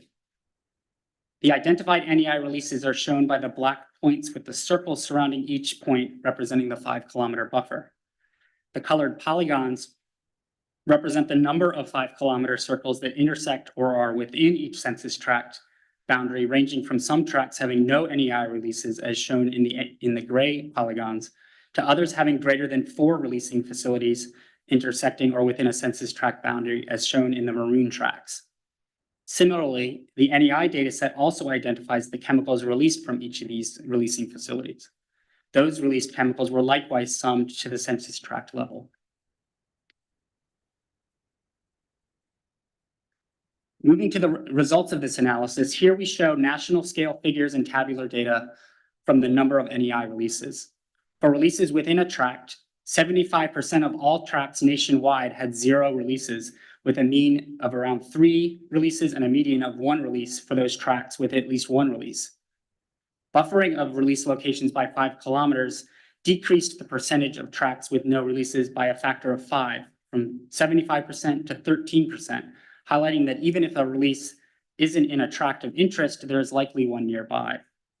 With the added buffer around each release location, the mean and median number of releases per tract increased to 17 and 5 releases per tract respectively, again giving an indication of releases often co-occurring. Looking geospatially across the nation, areas in Wyoming, Colorado, and California show the highest number of releases across both figures. While exposure estimation relies on the amount of the emitted chemical, these metrics give a useful initial screening indicator of chemical exposure and risk by identifying areas needing particular focus or greater levels of evaluation due to high numbers of releases. Despite the utility of this approach in identifying areas of multiple facility releases, both within a tract and within 5 kilometers of a tract, it's important to recognize various factors which may influence the interpretation of these results. For example, Some of the areas with higher frequency of releases are likely influenced by the size of the census tract in these areas, as I've mentioned. Census tracts have no defined shape or areal extent, but attempt to encompass areas of comparable population, with census tracts in rural locations tending to be larger in area and ones in urban locations tending to be smaller. The larger, more rural tracts in many instances have more releases within or adjacent to them by their areal size and perimeter alone, as in some cases the tracts themselves are tens of kilometers on a side or thousands of square kilometers in area. Additionally, with the larger areas, it makes it more likely that potential exposures and risks from these releases do not overlap in a true sense or may be further from population centers. Therefore, the smaller, more granular boundaries associated with more urban census tracts are likely to give more representative measures of potential exposure and risk, particularly at smaller distances. Another consideration is that this metric measures the presence of release locations over an annual scale and does not inform the magnitude or frequency of those releases or the released air toxics. Therefore, the metric cannot reliably inform whether these releases are simultaneous or overlapping in nature. Additionally, the different reporting protocols and decisions on whether to aggregate emissions across different reporting agencies likely plays a role in the observed patterns and influences the interpretations of this metric, particularly when comparing between locations with different reporting agencies. Therefore, while this metric does point oftentimes to multiple chemical releases either within or close to tract boundaries, interpretation of potential patterns should be weighed against these factors, and this metric should likely be used in conjunction with other measures of exposure. Now we transition to explanation of the chemicals released metric.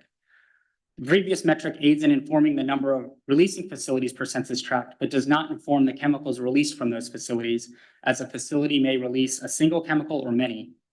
When looking at chemicals released, 23% of all tracts have at least one chemical released, with an average and median of around 9 chemicals released per tract. When adding in the 5-kilometer buffer around releasing facilities, the number of non-zero tracts increases to 83% of all tracts having at least one release, and the average and median number of released chemicals rising to 13 to 14 chemicals per tract, indicating, again, that the co-occurrence of multiple chemical releases at the census tract level is oftentimes common nationwide. Looking at the figures, high numbers of releases are found in Minnesota, Wyoming, and California when looking at chemicals released within a tract. And when including a 5-kilometer buffer in the figure, as the figure on the far right shows, high numbers of chemicals are also found in Illinois and portions of the southeastern US. Many of the uncertainties described for the number of facility releases on the previous slide are relevant here as well. The spatial, temporal, and chemical magnitude considerations, as well as the lack of uniformity in reporting to the NEI, are relevant for this metric, and OPPT recommends this metric be used in conjunction with other metrics to better assess chemical co-exposure.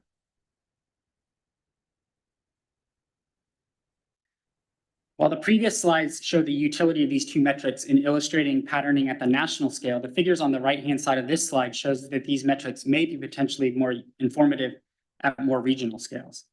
The two panels show examples of chemicals released and released chemicals from the Houston, Texas, and Baton Rouge, New Orleans, Louisiana metro areas. In both figures, the black dots show identified NEI stationary point releases, while the shaded areas show numbers of chemicals released per census tract, with higher numbers indicated by the darker oranges and reds. In both metro areas, there is observed spatial variation in both NEI release density and numbers of chemicals released, with the eastern side of Houston and the western side of the Baton Rouge to New Orleans corridor showing higher numbers of releases and released chemicals. Moving to the main messages of these two metrics, initial conclusions from the NEI releases and chemical release metrics show that we are able to discern geographic areas with observable and quantitative differences in these metrics, both nationwide and at the regional scale. It appears that the regional scale is potentially more informative in identifying locations more prone to potential co-exposures and allow for better identification of potential overburdened communities. Characterizing these metrics by including a 5-kilometer buffer makes a marked difference in results when compared to looking at the census tract alone. And while useful, it is also important to consider the assumptions and potential limitations of these metrics. These metrics do not take into account the magnitude of the releases or potential risk resulting from those releases. Analysis is impacted by a number of factors, as I've discussed, including data reporting, tract sizing, and the temporality of releases, and therefore should be used with caution or combined with other metrics. Nevertheless, these metrics are useful into providing insight into chemical co-exposure, aid in identifying potential pests, and are able to highlight areas where higher tier analysis is warranted. Okay. Next, we evaluate the patterning of ATS estimated chemical risk. As mentioned, ATS estimates the cancer risk for each chemical at the census tract level nationwide and presents those results estimated as X in a million. For this analysis, OPPT is looking at the estimated cancer risks independently across chemicals and characterizes co-exposures as the number of chemicals reaching specific cancer risk thresholds. We have focused here on looking at numbers of chemicals per census tract reaching an estimated 10 to the minus 7 or a 10 to the minus 6 cancer benchmark as shown in figures 6.7 and 6.8 on the shown slide. Note that the estimated risk here is the total individual chemical risk as estimated by ATS and not solely the risk arising from point source releases. It's important to note here that the focus of this metric is on the numbers of the chemicals reaching evaluated cancer benchmarks and not the chemical identities themselves. For example, two separate tracks, each showing the chemicals above, showing 5 chemicals above a specified cancer benchmark may be composed of the same 5 chemicals or a totally different combo of 5 chemicals. For the number of chemicals with estimated risk greater than a 10 to the minus 7 risk threshold, tracts range from 3 to 22 chemicals with a mean of 11 chemicals per tract. When evaluating at a 10 to the minus 6 benchmark, the number of chemicals necessarily decreases, but ranges from 2 to 11 chemicals with a mean and median of 4.5 and 4 respectively.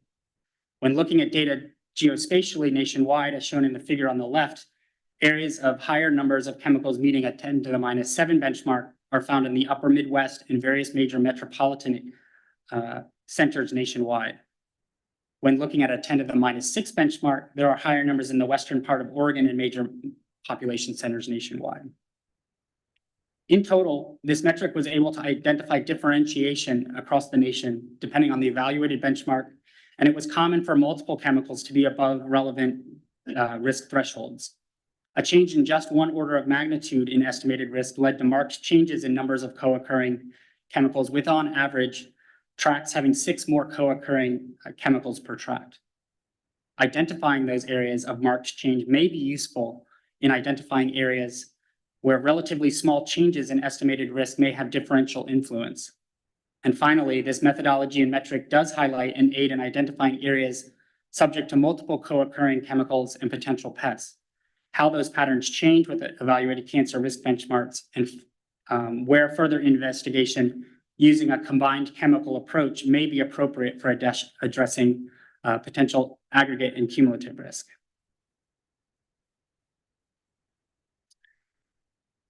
The metric on the previous slide was able to inform the number of chemicals per census tract reaching estimated risk thresholds, but it does not inform the chemicals actually occurring within those chemical combinations.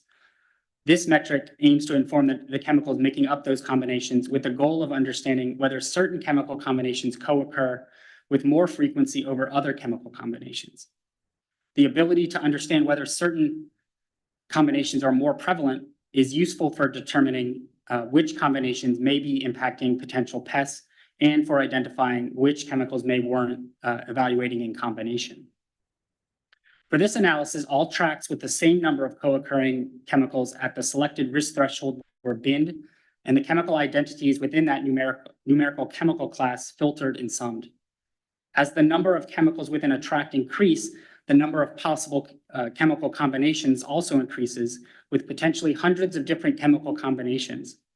It's important to note that this analysis was limited by the annual scale of the ATS data set, so it was not possible to discern whether all potential chemical combinations would occur at smaller or overlapping timescales. And while the chemical identities within the binned classes represent real identifiable chemicals in the ATS data set, we've chosen, again, to anonymize their identities here to focus on the methodology and utility of this approach. For our selected example, we chose to look at all tracks nationwide that contained 12 chemicals greater than a 10 to the minus 7 cancer benchmark discussed on the previous slide. This example was chosen because it represents the single numerical class with the highest number of tracks nationwide, with nearly 21% of all tracks nationwide falling into this class, or a little over 15,000 tracks. After filtering, there are 148 different 12 chemical combinations, but as shown on this chart on this slide, of those 148 combinations, only four different 12 chemical combinations make up greater than 1% of the tracks containing 12 chemicals. Over half of the identified tracks with 12 chemicals are made up of the same 12 chemical combination, as shown in the blue wedge on the chart, and those four combinations represent 74% of all the 12 chemical tract combinations, or excuse me, of all the chemical tracks. And so while not shown here on this slide, this analysis was repeated for tracks with chemicals reaching a 10 to the minus 6 cancer benchmark as well. In that example, nearly half of all tracks nationwide have tracks with 4 co-occurring chemicals greater than the 10 to the minus 6 benchmark. There are a total of 23 different 4 chemical combinations, but 97% of all those identified tracks were made up of the same 4 chemical combinations. So again, one chemical combination is making up virtually all of those tracks nationwide. Overall, this metric shows that relatively few chemical combinations dominate the overall distribution. The relative consistency in identified chemicals offers the opportunity for better targeting of these combinations and investigations into their possible interactions. It's worth noting that while we focused here on the patterning at the nationwide scale, it is possible that unique combinations drive exposure at more localized scales. A unique combination may have a disproportionate representation as compared to the shown national pattern, which may be of use in a targeted risk evaluation. Further, if a chemical combination is known to be of interest, those combinations are easily identified using this approach nationwide. The ability to quickly identify the location or locations of particular combinations is useful for identifying potential pests and targeting those areas potentially needing higher tier or targeted evaluation. All right, so I would now like to transition over to goal 2 and discuss the support of goal 2, which is to consider chemical co-exposures as part of a potential individual chemical risk evaluation. As I mentioned previously, most risk evaluations, risk assessments are conducted based on an individual chemical of interest. And I discuss in the forthcoming slides how information about chemical co-exposure can be combined with information about exposure and risk for individual chemicals within the ATS database. Within ATS, for individual chemicals, it provides contributions of risk from various source categories, which are then summed to arrive at the total chemical risk per census tract. To illustrate this approach, we've selected 2 chemicals found within the ATS with different drivers of their estimated overall risk within the data set. And then this information was then combined with previous analysis of number of chemicals reaching risk benchmarks to create a bivariate analysis of individual chemical risk and potential risk from co-occurring chemicals.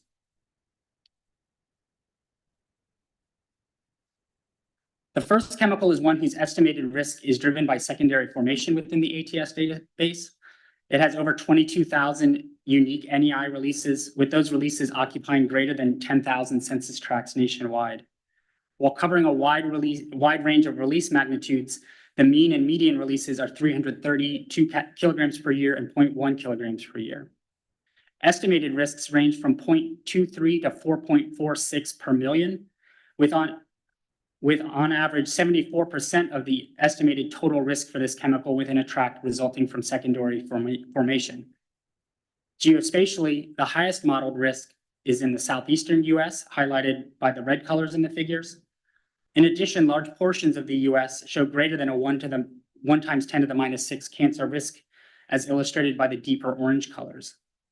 By filtering information within the ATS tool, it has given a good first screen of identifying locations subject to a chemical's release, as well as showing estimated risk across the nation. While informative, it doesn't give any indication or information about other chemicals that may be co-occurring within this chemical or potentially contributing added risk, which is the focus of the next part of this talk. So to help fill that gap, to inform possible chemical co-exposure with chemical A, we used the information compiled previously related to the number of chemicals per census tract above certain risk thresholds to the estimated risk associated with chemical A in the table at left. First, all tracts within 5 kilometers of a chemical A release were extracted and the estimated chemical risk binned. That information is shown in the far left 2 columns of the shown table. There are a total of over 49,000 tracts within 5 kilometers of a chemical A release. And as shown by the lower shaded blue line in the table,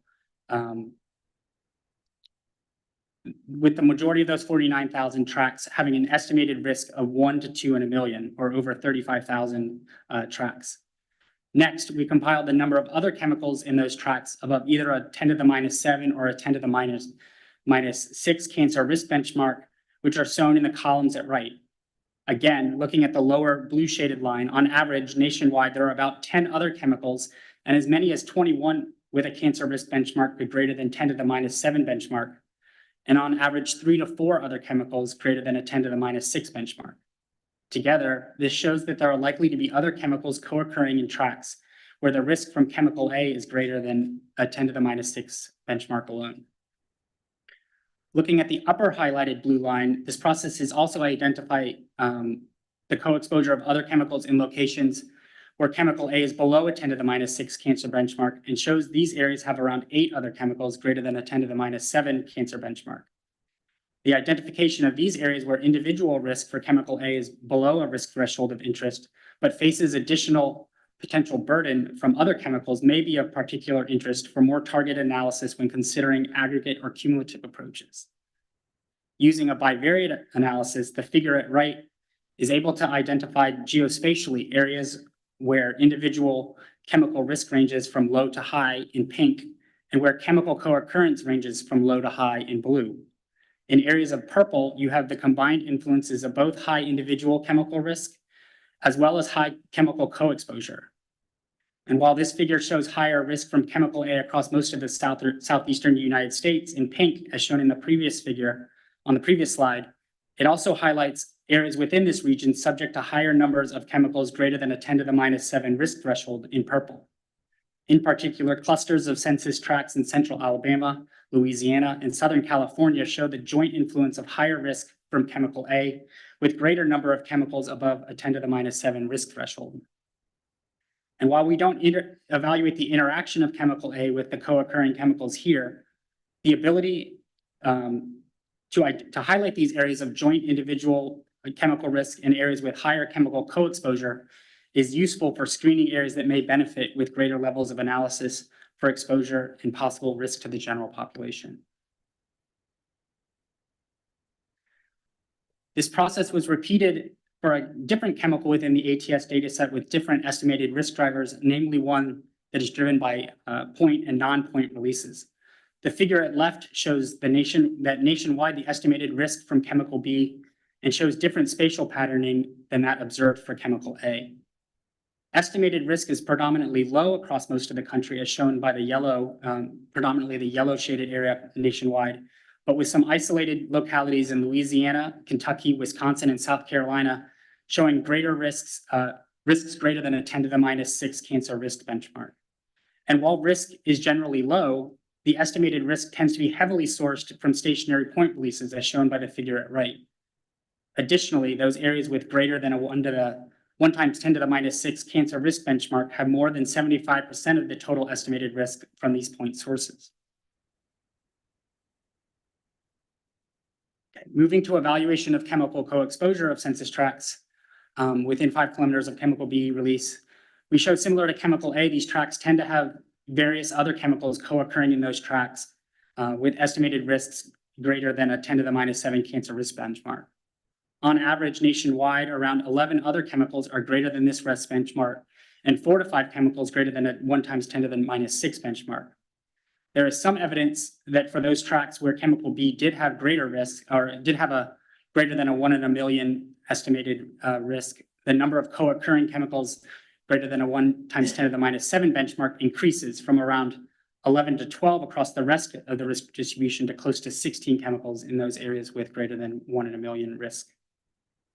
The bivariate distribution, again shown in the graphic at right, is useful in highlighting where individual chemical risk is elevated, where co-occurrence of chemicals is elevated, and where they show a combined influence. In this case, areas of elevated individual chemical risk, as shown in the pink, is mostly separate from areas of high numbers of co-occurring chemicals, as shown in the blue, but there are localized areas where those metrics are combined in purple. And it provides a screening level identification of areas where more targeted or localized monitoring and evaluation may be appropriate.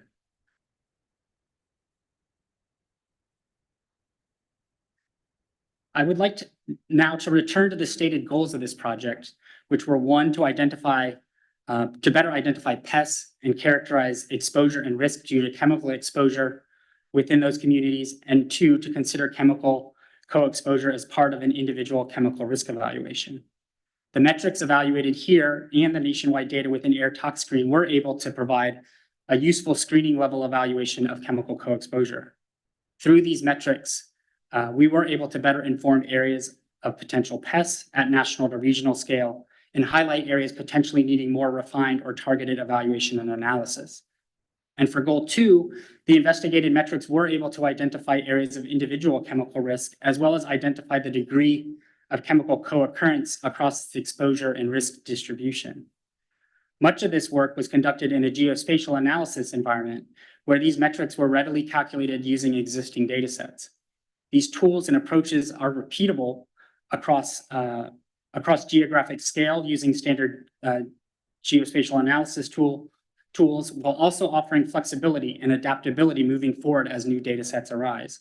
In sum, these methods begin to describe and provide a fuller accounting of total general population exposure and potential risk at various spatial scales, and can be used to identify areas of increased burden from co-occurring chemicals. These approaches can serve as available tools within the toolbox of approaches currently being developed within OPPT to better evaluate potential cumulative exposure and risk.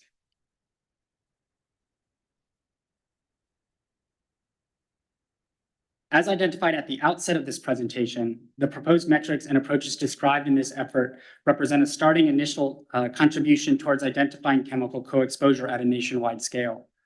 Approaches that inform the risk evaluation process and can be reliably incorporated will require incremental progress. To move forward, a more formalized tiered framework or implementation plan is needed to identify where these approaches may be best incorporated into the TSCA risk evaluation process, ranging from prioritization to risk management. And identifying the degree of analysis ranging from screening to higher tier evaluation and under what conditions it is best undertaken is the next step in building our toolbox of approaches. There are multiple other avenues available for evaluation and furthering of these approaches. ATS is one structured around its census-designated geography, which aids in incorporating other relevant data sets. As mentioned, a new version of ATS was developed at a finer spatial scale of census blocks during this process. Comparing patterns at that scale to those investigated here would aid in characterizing chemical co-occurrence at smaller, more community-specific spatial scales. Further, the ability to compare results here to other census tabulated factors, such as socioeconomic such as race, gender, age, and economic indicators, just to name a few, is available. In particular, the use of EJ Screen, another EPA tool, which includes several environmental, demographic, and socioeconomic indicators to inform consideration of environmental justice, is available for comparison.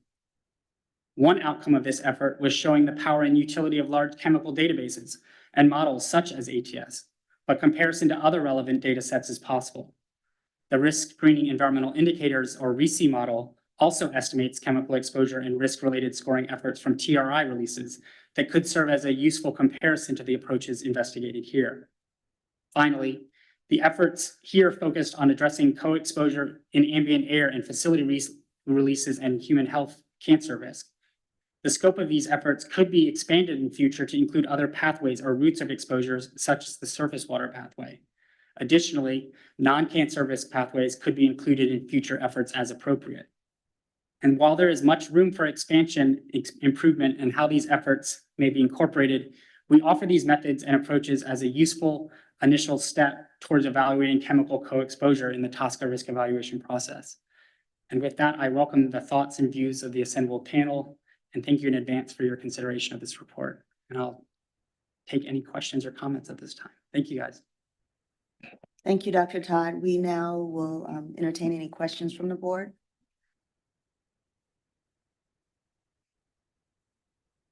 Brookman? Yeah, thank you. So, I was thinking about the issues that you were presenting in terms of census tracts and the like, and I was wondering how. So I'm from Baltimore. So if I wanted to know various numbers of cancer cases within a census tract, the cancer registry in the state often censors if you have less than 25 cases over a particular point in time. And this has become a real impediment in trying to link registry data with more granularity in terms of where cases are and the like. Is this something that is potentially overcomable? I mean, we've talked a lot about data gaps over the course of these 2 days. I think any additional data that we can start to incorporate would be useful. But I think this does offer some bridge to kind of to compare and contrast some of those data sets moving forward and potentially plug in that kind of more data specific data at the more local scales. I mean, I would just suggest that given that a number of these registries are at the state level and integrating this in with those individuals, because getting those types of studies through the IRBs is often a multi-year process. And that basically diminishes enthusiasm for folks to try and utilize that kind of data. Thank you. Next, we have Dr. Chakraborty. Oh, wait, okay, maybe. Yeah, thanks for the excellent presentation. And it was really good to see that one of the potential future directions included integration with EJ screen or other EJ metrics. And on that note, I was just wondering if you could tell us a little bit about your choice for focusing on census tract level or census tracts as the unit of analysis, given that EJ screen and many other emerging tools are based on block group level data or at a different resolution. And so I was wondering why you decided to focus on census tracts. I mean, it's mostly a function of that's what the organization of the AirTalk screen data set is. And so that was in the interest of kind of getting that more localized value in the fact that OQPT tends to do things nationwide. The tract level at the time when I started this project was the most kind of discrete level of evaluation. As I mentioned a couple of times during the talk, they've since released a kind of more finer resolution data set, which is of interest, but I was well through the kind of analysis process at that point when it was released. So it was mostly a function of the data set, of how it was set up. Dr. Hamburg. Thanks. So I'm totally outside of my element here, but I'm going to try and bring in some thoughts from some different areas, because one of the things that struck me and is so critically important to this work is the revolution that I'm seeing in the ability to pinpoint just distribution of pollution. So I'm directly involved, and many people are, in doing some really high quality inversion work for greenhouse gases. And if you put that in that sort of later development so that you can no longer have to do this sort of assume it's distributed, you can actually work out the distribution where it's moving, together with the capacity of something like Tempo, where you can get air quality data from satellites. So you could look at it and you can use it. You don't need to know the specific toxin. You just need to know the air pollution. And then you put it together with the major advances in hyperlocal air quality monitoring. It seems to me there's a real ability to really leapfrog the kind of spatial data, because the challenge is both on the one end, as John said, you don't get the access to that health outcome, but at the same time, we need to know much finer grain, because we know that the distribution is very uneven, and that uneven distribution has a major impact on people's health. So one of the things we certainly find in greenhouse gases, and certainly I know it in some degree in air quality work, is the averages are not very useful. In the end, you don't, because people don't respond. Nobody breathes average air. and we don't see health outcomes to the average air. That's a poor correlate. So I'm wondering, again, maybe too far ahead, but it seems to me, it's, at least in parallel, looking at some of these major advancements in some of these technologies and abilities in parallel so that you could really then leapfrog and so it's not lagging. Because it seems to me the capacity, and again, that's not at all critical of what you talked about, but it seems to me there's really a lot that's in the pipeline right now that could really move this kind of work ahead very quickly, but it has to be set up to do that. I mean, I would largely agree with you that we're kind of like in a data revolution phase where the data that's incoming is often faster than we can maybe assimilate it or kind of fully characterize it. And so again, I wanted to highlight that this was intended to be kind of an initial first step and a screening level approach to get us started on looking at chemical co-exposures. I think some of the points you made about the kind of increased localized data and kind of able to have more discrete analysis is useful. This could maybe highlight, rather than having to look across the entire nation, maybe there's 3 or 4 kind of metro areas or potential hotspots or problem areas that we can focus. And then you can start to integrate those kind of finer scales and kind of more specific data sets as you mentioned. Yeah, the only thing I think it would be really good to put that in to show, because I think it's really sort of, again, recognizing this as a process and a journey. And maybe it was there, I just didn't quite see that. All right, we can go to this side of the room. I'm gonna just kind of go down this row, starting with Dr. Wilson. Yeah, great comments there about air quality. I would throw in also the mobile-based monitoring. So combination of tempo, the hyperlocal, some low-cost sensors, mid-cost sensors, making sure even some public-private partnerships with the sensor developers to make sure the chemical specific, fingerprinting, you want to do the right sensors, because some of the hyperlocal sensors, they're great, but they only do PM or NOx and maybe total VOC. So, but I think mobile monitoring would be good as well. Couple points. So I really like the mapping tools. I think that was great. I believe the unit of analysis issue, going back to what Dr. Chakraborty said, is really important. And in some of our previous comments on the SAB, but also my comments on the EPA NEJAC, you got to do apples to apples, oranges to oranges. Urban, rural is very important. And you may have to have a different unit of analysis for the rural areas. And so maybe even come with some new spatial measures that are more reflective to the industrial fingerprint in those areas. That could be an important thing to do as well. Also noted, there was Charles Lee was great yesterday, co-organized a matrix methods for cumulative impact assessment last week. Paul Mohai did a presentation. And one of the things that came up, Rachel Morello-Frost made a comment about, how proximity matters is really important as, looking at burden issues. So your 5-kilometer buffer, I would say do that 1, 2, and 5, because those are different zones of impact, right? And so I think that's important things to add to the work. Also, question around, I know you're looking at cancer risk, but would it be, getting to the point about cancer cases, cancer morbidity, mortality, and also survivorship would be important. The reason I mention it is the White House has a whole cancer moonshot project. And the National Minority Quality Forum actually has a report out about cancer in medically underserved communities. They would be a great partner for this work because they're building a whole database to look at social demographics, look at cancer cases. It's going to be internal, so you're not going to be able, it's not a public database. But that's a partnership that can be very helpful for this work. And in the report that they did as part of the Cancer Moonshot, the 2 communities that they highlighted were the 2 communities you highlighted in your presentation, Houston and Cancer Alley. So I think there's a lot of opportunity to engage with the National Minority Quality Forum, because they're also talking about building a cancer index.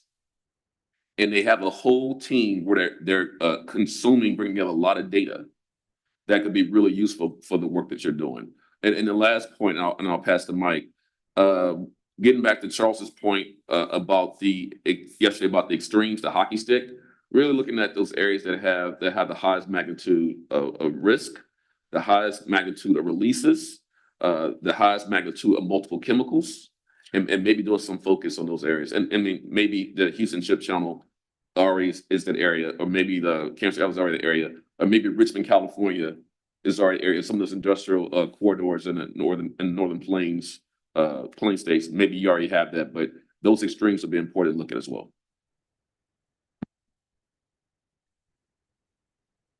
Thank you. Dr. Thorne?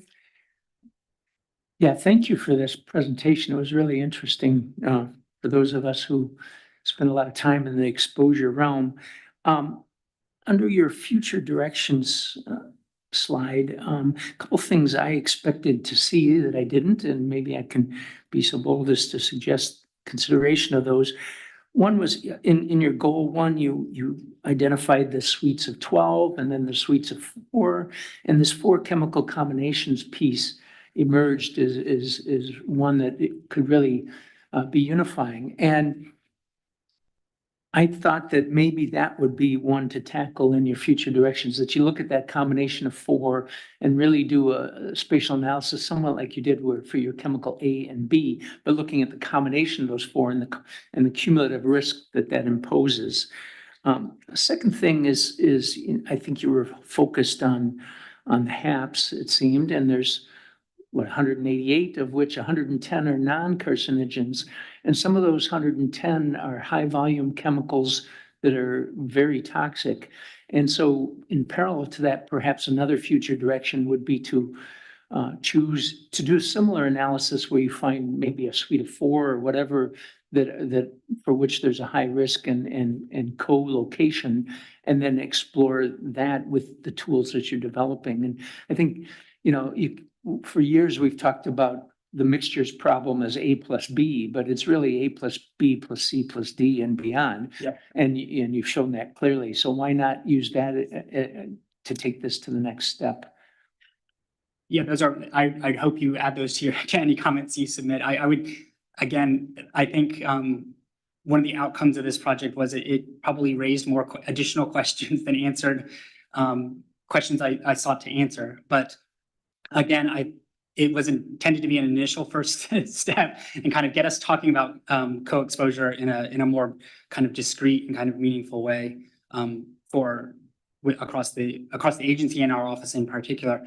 I think there's a lot of avenues for how you could take this, including filling in some of those data gaps about how chemical mixtures combine, even if it's not done spatially, like in laboratory type work. That would be kind of I talked about a framework that we're potentially developing. That is kind of one of those steps is, can we use this to identify chemical mixtures where take it out of the environment and look at how those things are interacting experimentally and things like that, so it can better inform kind of both exposure and health outcomes. But so I largely agree with you. There's a lot of avenues to take this. So I welcome any additional kind of other things to consider as well moving forward. Yeah, thank you. I know I was kind of leaping forward there a little bit beyond the near term. One little point of clarification I just wanted to understand. You mentioned that this was focused on stack emissions, but NEI captures fugitive as well, right? So were you ignoring fugitive emissions in this analysis?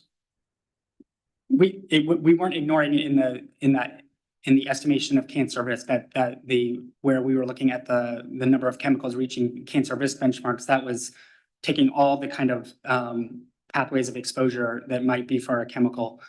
Given that OPPT is primarily focused on industrial releases, this is where we were starting. And there's kind of more ability to, if you will, manage some of those releases. That was why we focused on those industrial releases. But you're right, there are the ATS data set is beneficial in that it does kind of, and I showed this in some of the case studies, it does look at where that risk is coming from, whether it's from point, non-point, kind of secondary production, or even from fires. And so there's a lot of ways you could slice this data moving forward. Thank you very much. Dr. Post?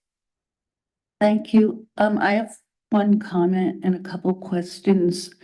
So I think you mentioned potentially considering non-cancer effects in the future when you expand this, and I think that's really important, and I support that. But so my first question is, it seemed like for one chemical combination of 12 chemicals to make up 57% out of many possible a really large number of possible combinations. Are those 12 chemicals emitted together from the same source usually? Is that why that combination occurs so frequently, do you think? Not from different sources in the same area? I would have to dive into that mix a little bit more to see where they're coming from in particular, but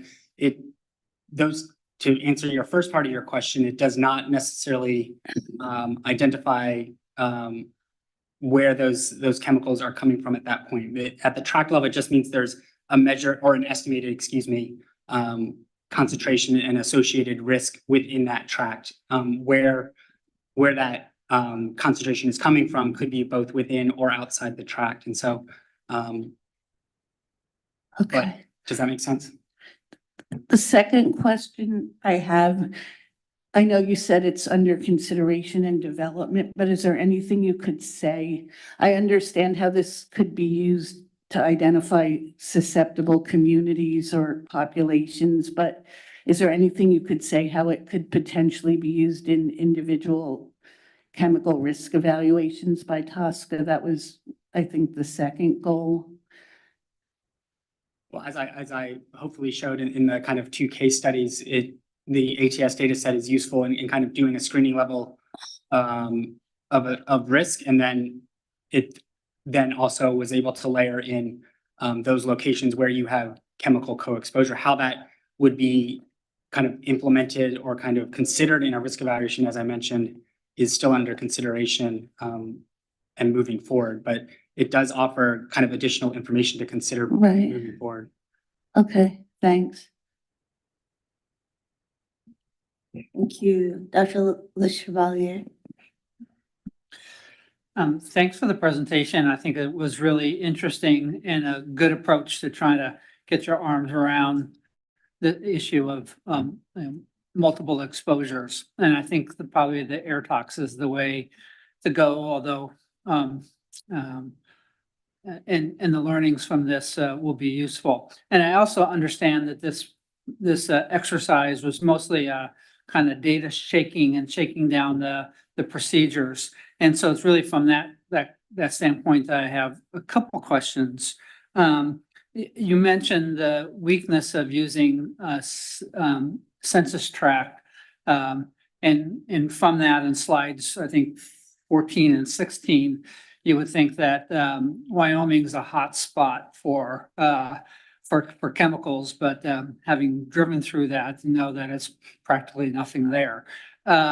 So I wonder if you looked at the idea of population weighting those census tract, and if you did, then why wasn't that used, or why wasn't that a helpful kind of approach? Because I think that maybe kind of take away some of the implications there, that in some of these areas where there's probably large census tract, it just simply captures lots of different chemical compositions. You're talking about where the actual exposure is occurring around population centers? No, just that man, probably Wyoming, there's large census tracts, so that large area captures lots of combinations, but outside of cows, there's probably not very many people there. So if you weighted that population, it would probably give you a very different picture. Well, I mean, in a sense, population is considered in the tract in the sense that the sizes changes based on the density of the people within that tract. But you're right that Wyoming, I did look into some of the rationale behind why there were so many releases, and there are a number of releases. A lot of them are coming from I think natural gas exploration wells, and so it might not seem like your classic factory on the horizon, but there are a number of releases. But as I mentioned, with those census tracts, particularly in Wyoming, where, as I mentioned, the kind of the length of a tract could be tens of kilometers long, it does kind of speak to kind of considering the truthiness of that value. Right, and since we're just shaking down procedures, is kind of asking that question. So anyway, that's a suggestion there. on slide 18, that's maybe useful to kind of pull that up. You have a 10 to the minus 7 risk assessment. So now it's starting to get into cancer risks in population, and the 10 to the minus 6.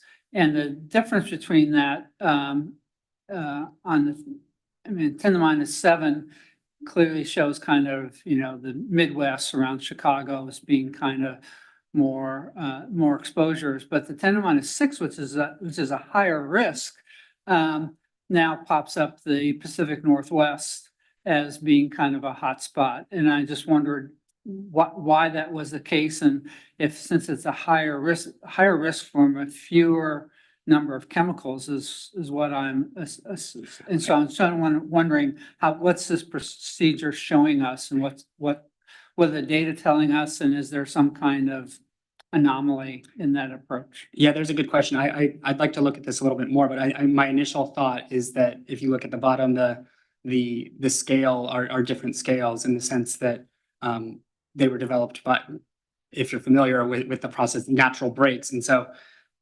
the fact that there's only a max of 11 at the 10 to the minus 6 scale, but there's a max of, I'm looking at the 22 or so. So the kind of presumably that West Coast area would fall into kind of the middle part of that range. And so I think that's part of the driver, or that there's potentially I think it's partially a scale issue. And so I would like to dive into that more. That's a good observation. I mean, I probably agree, but I think, in shaking down the methods, the fact that these kind of anomalies show up probably raise the question about, what is it about the procedure that's giving this, and would it be?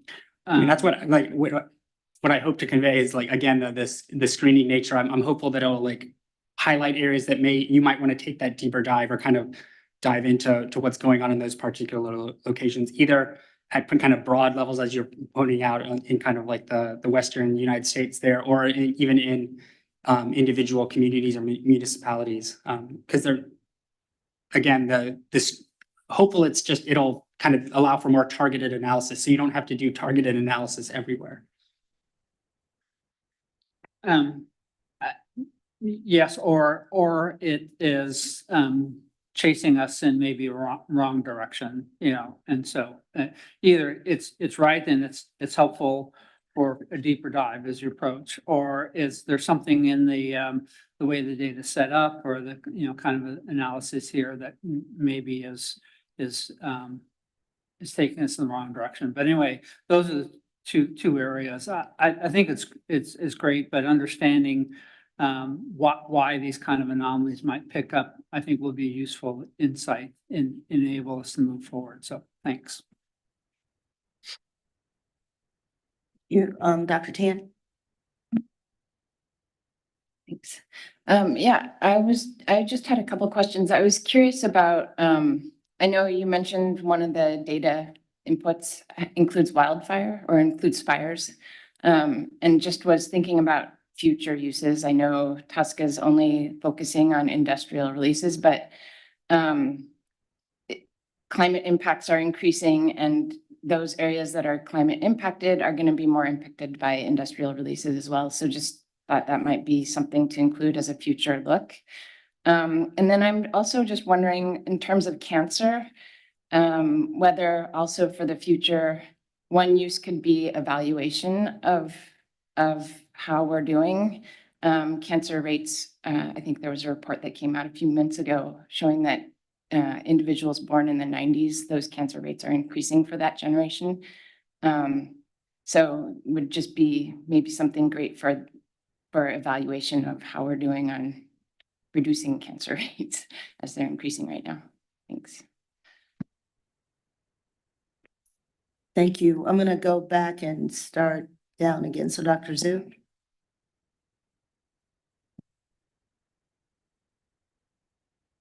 Thank you.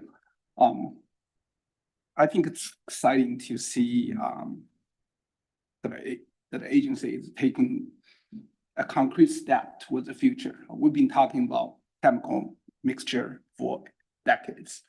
So congratulations. This is a wonderful piece. And I do have a couple simple questions and then a couple comments.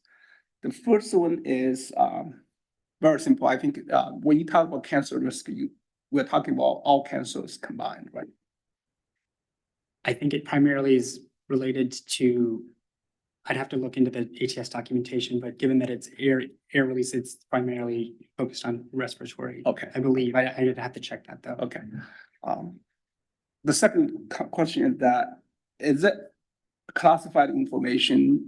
Can you share with, I'm just curious, can you share what are the top 4 combinations of chemicals that you have identified? I wanted to focus this effort on the methodologies employed. I mean, it's not classified by any means. Well, you don't want. I don't have the Okay. them right at hand, but you probably could guess several of the chemicals. So now I have a couple comments. In New Mexico, for example, we have cancer risk above national average for many reasons. But New Mexico doesn't show up on your screening, so that's great. But in part, it's because we don't have a lot of industry, except for mining and oil industry, right? So that brings in the issue that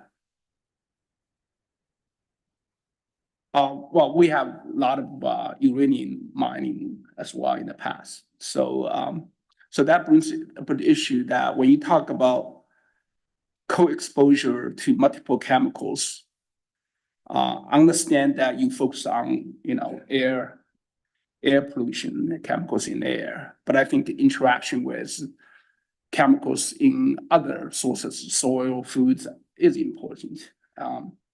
So I think that's one thing that I think maybe we should just expand the scope a little bit, talk about air pollutants in interactions with chemicals, heavy metals, for example. This is particularly important. I mean, even when we talk about air pollutants, with climate change, we have more and more intensified wildfires, which brings chemicals far away from where the sources is. And black carbon, for example, is receiving a lot of attention right now.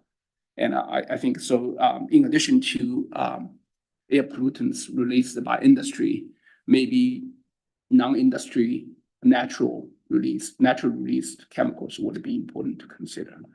And my next comment is really, since air pollutants travel far, and I wonder what's the agent's view towards, I understand this is screening, you look at the 5 kilometers buffer, but really it had to be incorporated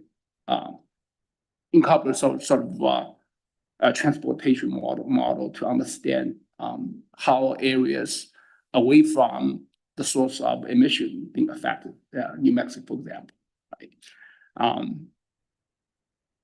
So these are my initial comments, and this is really is an interesting and challenging question, and I want to hear from your response. Sure. So related to the first question, again, we focused on the air pathway because the data set focuses on air releases and air concentrations and exposures. But I think, as I mentioned, in my potential future directions there, that's obviously not the only pathway that a lot of people are exposed to. Each pathway kind of has its unique challenges associated with it. And so this was an initial step. But I think as we get better information and are better able to kind of tie these various exposures together, I think there is space to include those other pathways, particularly in areas like you said in New Mexico that might not be driven by air releases potentially. And then your second part, I do want to highlight that I chose to look at the exposures and concentrations around 5 kilometers, just as kind of there was no holy grail reason for choosing 5 kilometers. It's just more to give an idea of what was close to general facilities. But I want to highlight that the modeling that AirTalk Screen does goes for tens of kilometers. I think they estimate exposures out 50 kilometers from the source. So they do take into account that transport and as well as transformation properties as chemicals are released and change in the environment. Thank you. Thank you. Dr. Wolf? Yeah, just a clarifying question. At this point, I'll have more comments when we get to charge question number 2. But what was the I couldn't find, what's the rationale for selecting carcinogenicity risk for your common effects grouping? And it's not cancer. It's a risk estimate. And so I just wondered what the rationale was for selecting that. I might not be understanding why did we focus on cancer risk? Is that Because it's carcinogenicity risk that you're focusing on. Right. Not common effects, which is the outcome of.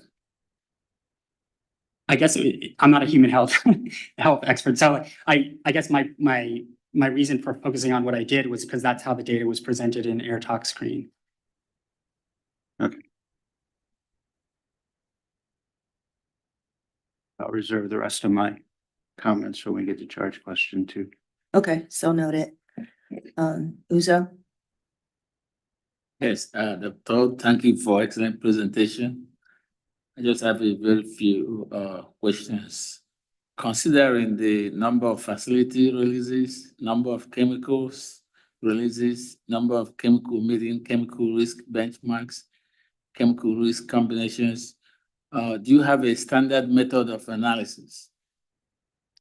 I mean, this was kind of an initial idea to kind of propose some of those standard methodologies. If there are kind of additional thoughts about ways to tweak that, I think we'd be open to them. But the purpose of this paper was to present those methodologies and potential approaches to estimate those metrics. Okay, thank you. Right. Dr. Post? I just wanted to maybe clarify or ask Dr. Wolf exactly about his comment or question. Because even if you did have cancer data for those, each area, each census tract, it wouldn't that wouldn't give information on the relationship to the chemical of interest. So That's going to get to part of your point, but so don't forget the risk assessments of these chemicals, particularly toxic chemicals. If in the few of them you have animal data, it's based on interpretation of the animal data. Sometimes you have mode of action data, so the carcinogenicity risk would be based on that. The vast majority of these are probably either some of the intermediates used in manufacturing are mutagenic, so it's policy determining what the carcinogenicity risk is for these chemicals. And so the carcinogenicity risk estimate isn't an indicator that there's cancer in the community.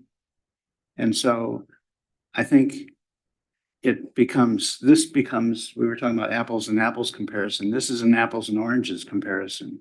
So you're interested in preventing cancer in the community, but you're trying to understand, is there a relationship between these exposures and cancer in that community? And just comparing the risks is not the same thing.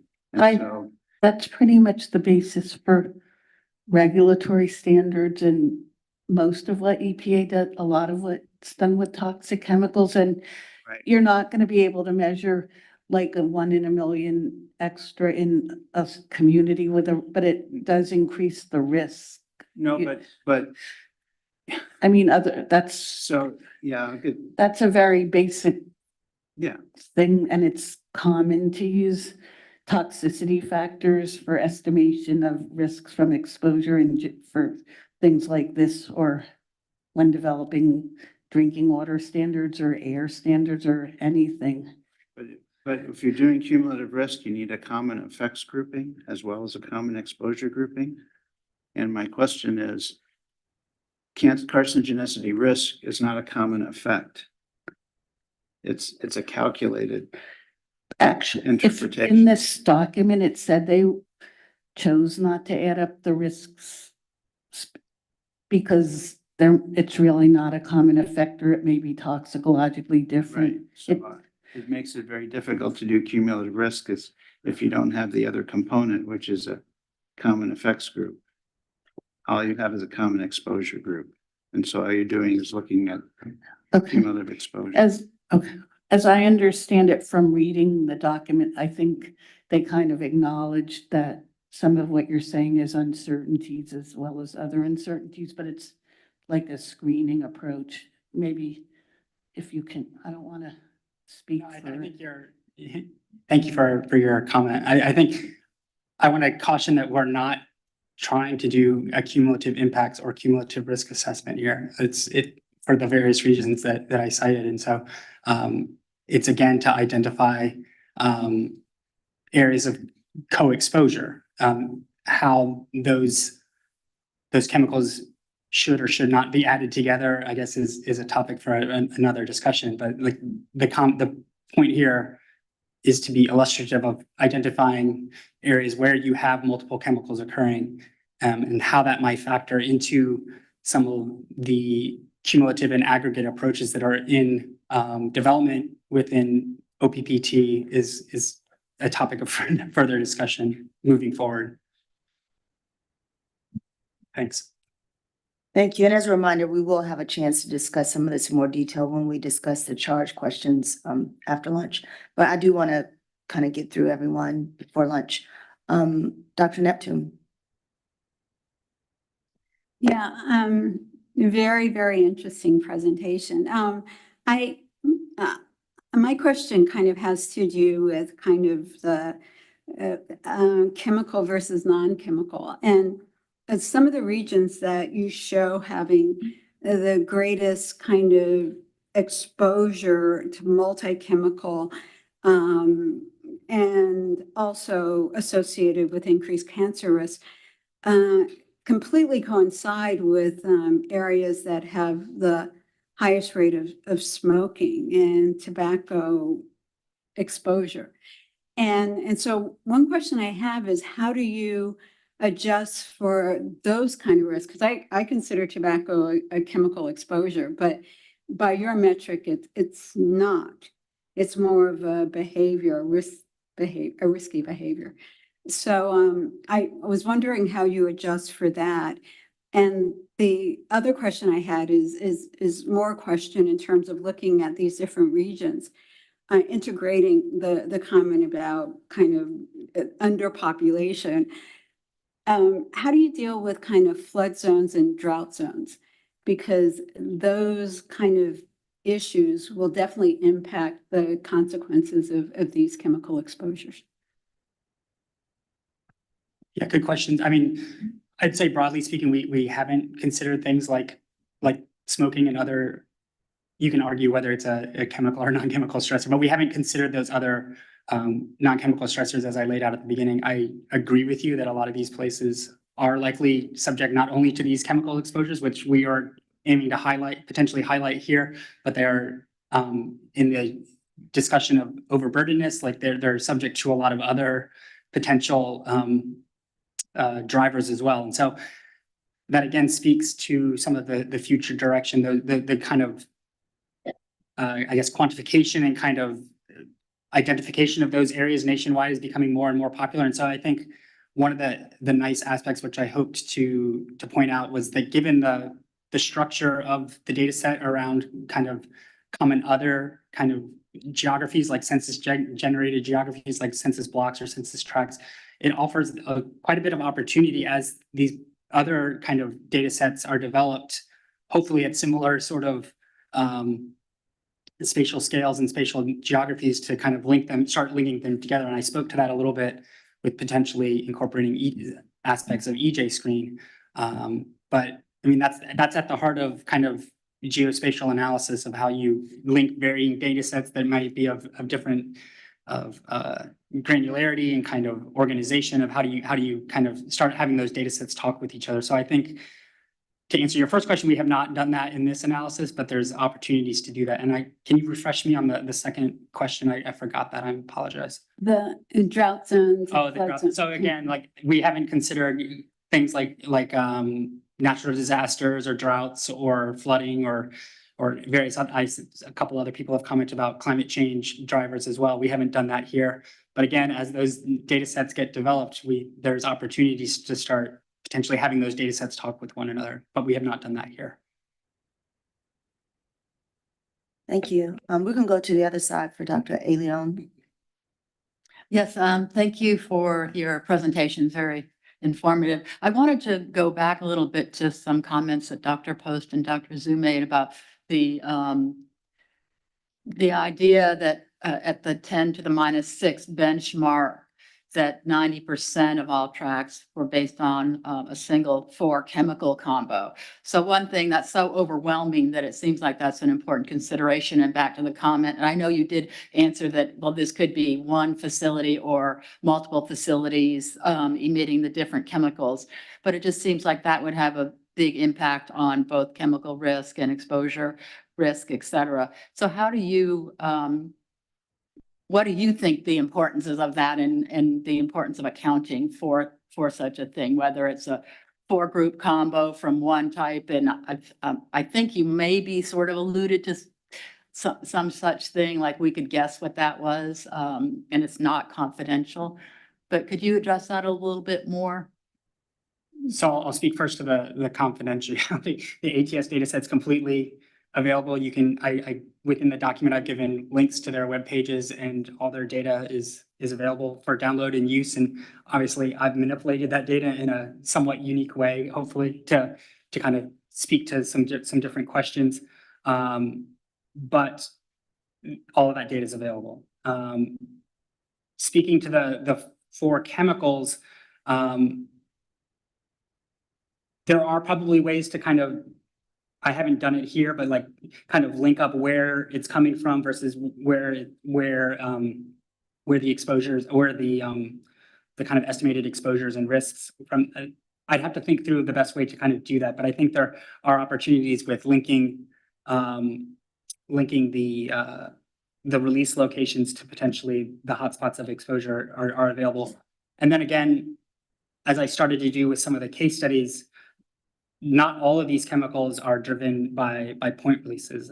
They might be driven by secondary production or things that might not be as much under the purview of EPA to control potentially. And so I think those are all important angles that we could take to further kind of investigate those combinations. I guess I was more, when I was doing the kind of filtering, more caught up by the fact that it was relatively repeatable. I was expecting it to be much more kind of a even distribution or kind of pockets of distribution, but the fact that the chemical combinations are relatively consistent and across the nation offers a lot of opportunity, not only kind of looking at the exposure, but also like looking at helping to identify those combinations we should look at together, and potentially as groups, rather than that single chemical approach that has historically been done in the office. Does that help answer your question? We're going to go online to Dr. Hernandez Ruiz. Hi, Jason, and thank you so much. That was a great presentation. Really appreciate all the work that went into it. My question is related to data qualifiers, particularly data that sometimes exceeds holding time, and how the holding times that have been set on some of these EPA methods are very short, right? So one can imagine that would be a challenge for rural communities that perhaps cannot get those samples on time to a laboratory to get analyzed within holding time. And also, is this twofold question? So how are the data qualifiers, particularly the holding time qualifier, accounted for during this analysis, if that data was just not included in the analysis? And I guess this is a broader question for the EPA. I don't presume that you're able to answer this, but the majority of the EPA methods have a holding time, but there's very little justification as to how the EPA arrived to that holding time. So it's of interest, I guess, to the scientific community and testing community, and eventually getting more clarity about what it really means when a laboratory is not able to analyze samples within those holding times. Yeah, that's a good question. Unfortunately, I don't have a whole lot to offer. I would have to dive into the documentation for the data set and kind of their protocols for kind of, I know the kind of the NEI and monitoring information does undergo pretty rigorous quality assurance and quality QA/QC processes, but I don't have a specific answer for your holding time question. I would have to look into that a little bit more. And I'd be happy to do that. I just don't know off the top of my head those kind of protocols. Thank you. Dr. Boyer? Thank you, Jason, for that insightful presentation. I've been thinking about the 5-kilometer buffer zone that you use, and I understand that that helps to define the area of influence for the chemical releases. But I've been wondering, what are the potential impacts on interpreting the geographic risk patterns? Does using that buffer potentially risk overestimating exposure in areas where the facility emissions might be counted twice across multiple census tracts just because they're on the edge of ones?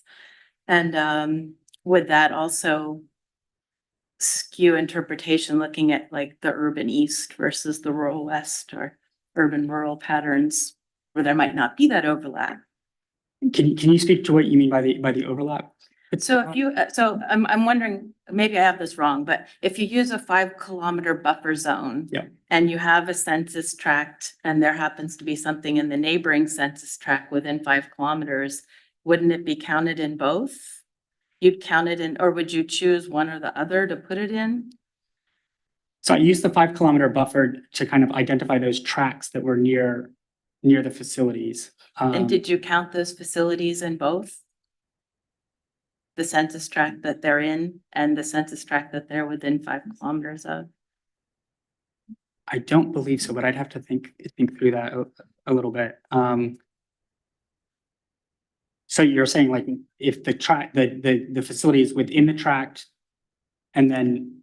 So if you have a tract. Like the neighboring tract, it was also within 5. So if you have a tract that has one facility. Yep. And there's also a facility within 5 kilometers of it in another tract. Yep. Would you count that in the tract?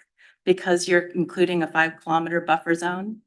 So you'd add the ones outside of it within 5 kilometers? I believe so, yes. I think so too. I mean, that's what a buffer zone means. Yep. That you'd be counting it. So you're counting a facility that's on the edges twice. I'd have to.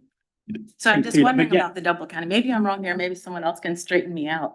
But I've been really wondering about the impacts of that buffer zone on the pattern, the spatial maps, because you might see more dense patterns than are really there. Okay, I will look into that, but And so I I'm appreciate that comment. Okay, so we have time for one more question. I do want to remind everyone, we're about 10 minutes into our lunch. We will continue this discussion after lunch, and I've been told we have to come back at 1. So, Dr. Wayne, you've had your card up for a while. You want to be the last question, or do you want to wait till you can? You sure? Because you have had your card up for a minute. It's the last question, everybody. Okay, so I know we're talking about this proposal. Oh, thank you. We're talking about this approach for the chemical co-exposure. I'm just wondering, would you consider T-norm in this case, the technologically enhanced, naturally occurring regular material, which is produced from this oil and gas production? So I'm not sure the T-norm is under the TSCA scope, but if we're talking about the radiation exposure plus the chemical exposure, how are we going to integrate this risk? What was the first part, exposure you mentioned? The T-norm. I'm not familiar. Okay, it's from this oil gas production, and they will generate or create this technologically enhanced, naturally occurring regular material, like radium and whatever else, and they can also become airborne. So then there will be the radiation risk on top of the chemical risk. So I'm not sure. Number one is T-norm under the TSCA, this category? And if it does, how are we going to combine the chemical risk with radiation risk? Yeah, the data set, I don't believe considers radiation risk, so we did not consider that here. Okay. Sparing radiation, does that? Oh, okay. All right. Well, thank you, everyone. It was a great discussion. We will continue, but we must break for lunch. We have a little less than an hour. I ask that you please return at 1 p.m. There are lunch spots in walking distance, so please, walk briskly, get your lunch, and come back at 1 p.m. and we'll continue the discussion. Thank you.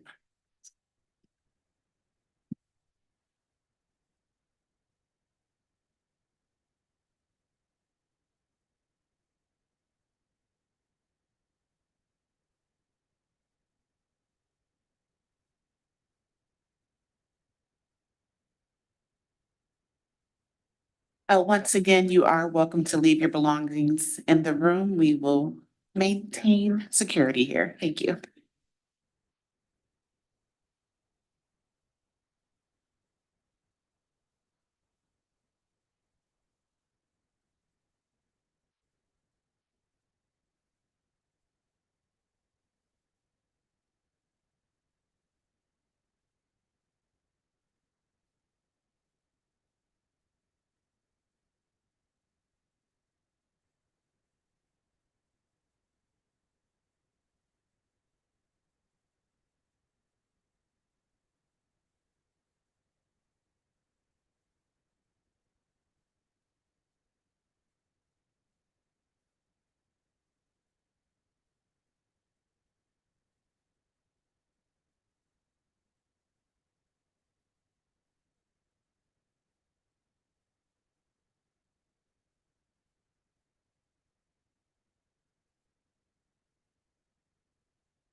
Sure.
Everyone, we will start momentarily.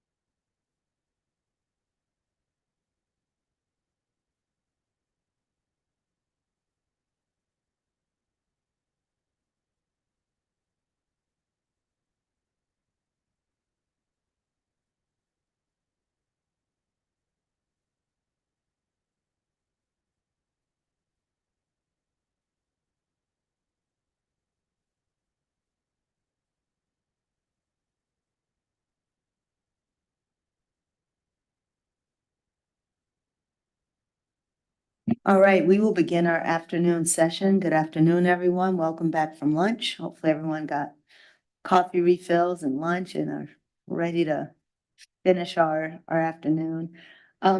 So we did have a discussion of the charge, of the written document, which I think was very helpful. We now need to, and just to remind everyone, this is a consultation. So what we are doing today is discussing the document. Now, we just had clarifying discussion and questions. Next, we will discuss the response to the charge questions or review the charge questions. And so that was supposed to be before lunch. So we will review the charge questions. After we review the charge questions, we will discuss any responses to the charge questions, after which you will have a chance to submit written comments. So with that, I would like to continue a review of the charge questions. So I don't know if we can get those on a screen, but I think it would be, okay, great. Thank you. We will go through each in turn. So the first charge question is here. AirTalk Screen is an EPA modeling tool that estimates ambient airborne chemical exposure and risk across the United States to the census tract level. Given the model's strengths, limitations, and assumptions, please comment on the appropriateness of using AirTalk Screen for screening level chemical co-exposure in the context of TSCA chemical evaluation. Any discussion? Clarifying questions. Is this understandable? Is everyone clear on what this charge question is asking?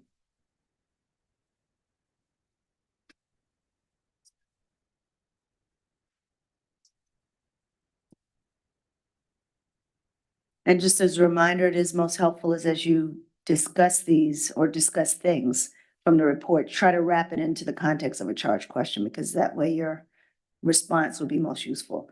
So I saw a couple cards go up. I think I saw Dr. Zhu first and then Dr. Hamburg. Thank you. I checked with Jason briefly. I think maybe just me. I think to clearly describe the purpose, objective, and the scope of AirTalk screening is really important, because ultimately, I don't know if the EPA or anybody wants to describe this as a risk assessment tool. You know, the name says it's clearly, it's a screening. So I guess without that, you know, we may give feedback that could take into many different directions.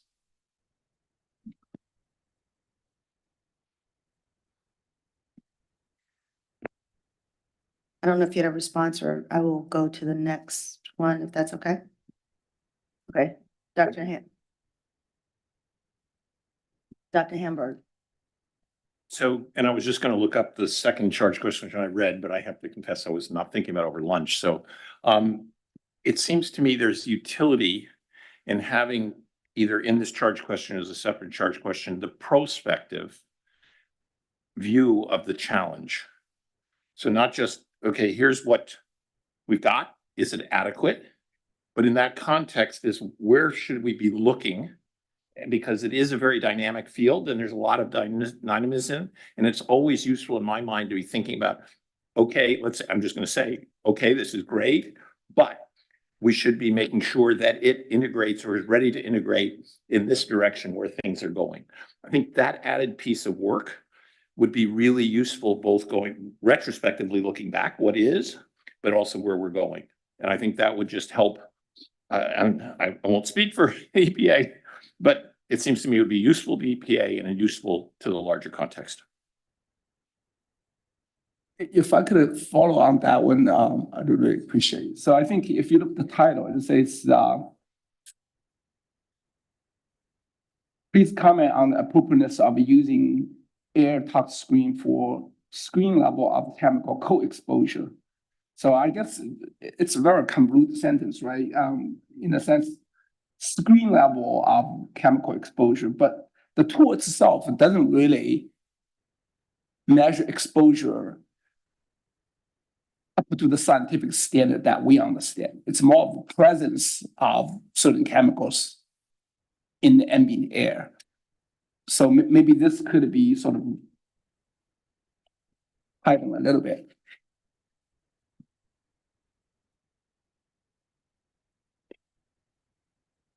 Dr. Todd, I'm just asking you to nod if you understand what the comment is, just to, because this is. Yeah, feedback I for didn't you. know the Yep. degree to which I'm supposed to You don't have to reply or comment on not. everything, but just, yeah. I would say that air tox screen does provide both air concentration measures and exposure concentration measures. So I don't know if that informs your comment or not. Maybe I'm confused because in your presentation, you only talk about the frequency of release. So maybe it's in the background, you actually talk about concentration in ambient air. Because you're not saying, well, just clarify, maybe I missed it. I just wanted to appropriately characterize the tool. I guess the question is more related to, as I presented the metrics that I presented, did you feel that the air tox screen tool was appropriate and for the metrics I presented? And I think some of the other discussion about other tools that might be useful moving forward is welcome kind of additional context in your comments as well. But the heart of this question is related to, are we appropriate in using air tox screen in the ways that I did or we did for the metrics I presented?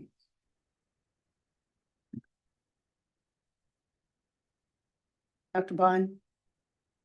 I'd like to follow on that. I think it may be that I didn't understand the material in the presentation, and I also read the report. But to me, the distinction between the number of the number of releases and then how you got concentrations was not clear. And so it makes it hard to comment on whether it was appropriate to use when we don't, or I don't actually know how it was used. So maybe that's just a matter of clarity and how you got from the number of releases, which was presented as a metric, to something like a risk, which you now say does depend on concentration.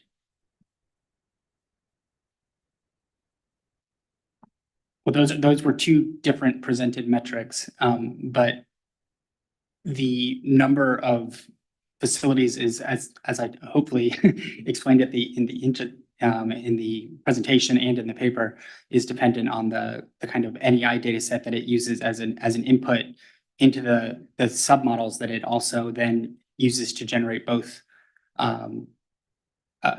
air concentrations and exposure concentrations through a series of other submodels that I mentioned in the presentation, most notably the AirMod model and the CMAC model, and then the HAPL model that then converts those air concentrations to exposure concentrations. And so all of those submodels are kind of conjoined together into the air tox screen tool, if that makes sense.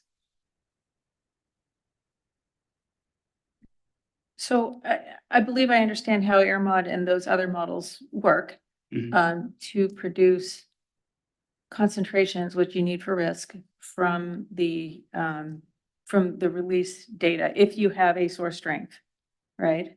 if you have a release strength. I think perhaps the emphasis in the document on the number and not the magnitude of releases was confusing because it led me to believe that you were not modeling magnitudes, but then you come up with a risk. I realize you've got two separate metrics. Yep.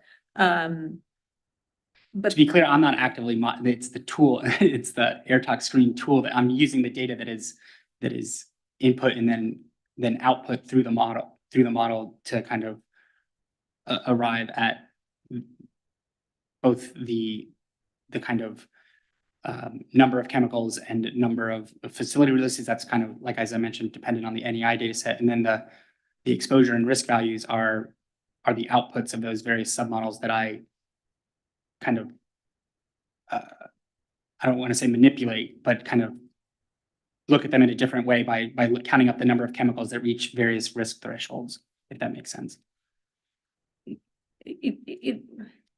it makes sense. The presentation, however, leads one to different conclusions, I think. Assume that I understand how the whole model works, even if I don't understand the details. It's the presentation, I think, that I'm struggling with.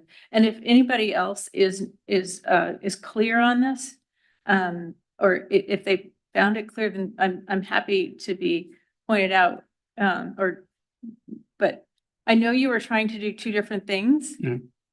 But the way you described, the way the report described the modeling, wasn't clear on that. And I was left with a question of how could you get risk? I believe what you are saying now is that the model does put magnitudes in, correct? That's correct. Okay, and so I think the confusing point is just the earlier emphasis in the document of the fact that you did not use magnitudes. Not for the number of releases metrics, Yeah. or the number of chemicals metrics. That's true. Yeah, but the emphasis on that sounded like there would never be a use of magnitudes. So that just needs to be clarified. Okay. Dr. Mitchell. I had a similar issue with, I guess, alignment of the methods and metrics that were presented with the overall goal. And I guess the way that this is answered, we would say that it's fine, like it does what it does, but it's supposed to be in the context of understanding co-exposures and not necessarily cumulative risk, which is outlined as a part of the disclaimers. It's maybe too late to change the title, but I thought it was just a bit confusing because there were so many scope modifiers. It did make it a bit confusing about what you were actually doing and then what the tool's doing. So, and that makes it difficult to just answer the question without that context. I'm sorry, was that clear? So I do have a clarifying question to your comment. So in the charge question, are you suggesting a rephrasing of the charge question or the title of the entire? So that comment could come later, the title of the report, but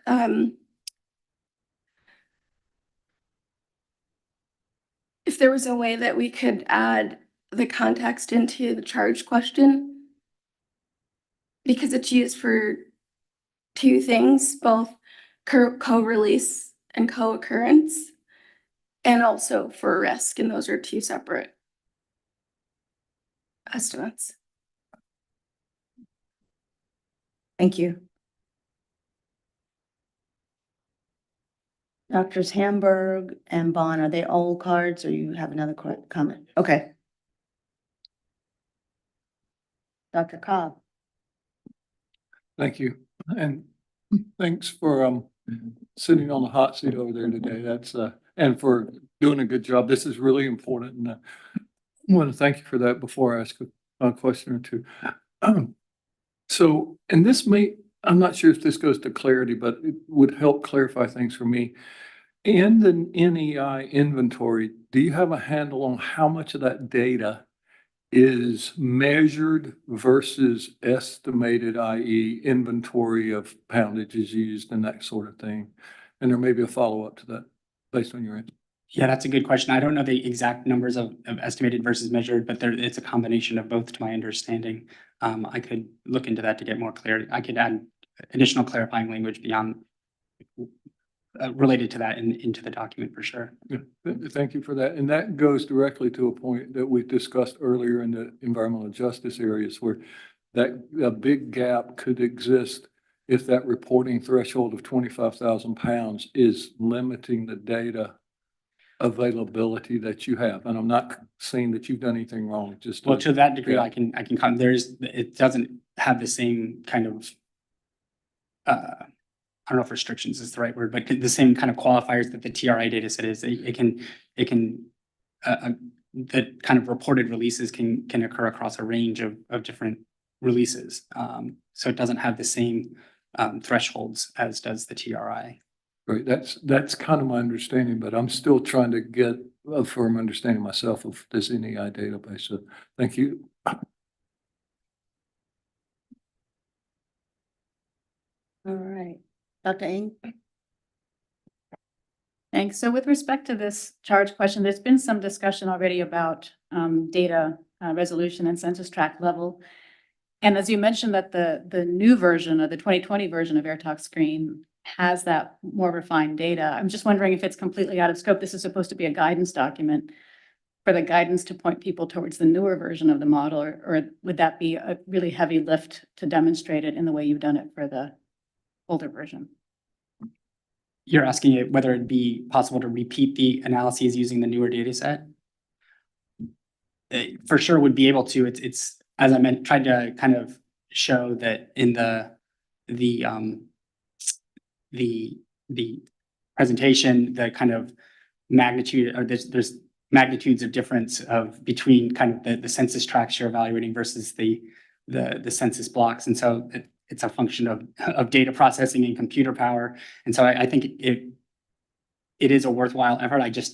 I was many months into this analysis by when that data set came out. And so I think it would be potentially a worthwhile endeavor to kind of compare and contrast. And that's why I tried to convey that in the future directions. It would be a heavier lift, just computing power wise and kind of data processing wise, but those that's not my area of specialty, but like there are ways to handle that, obviously.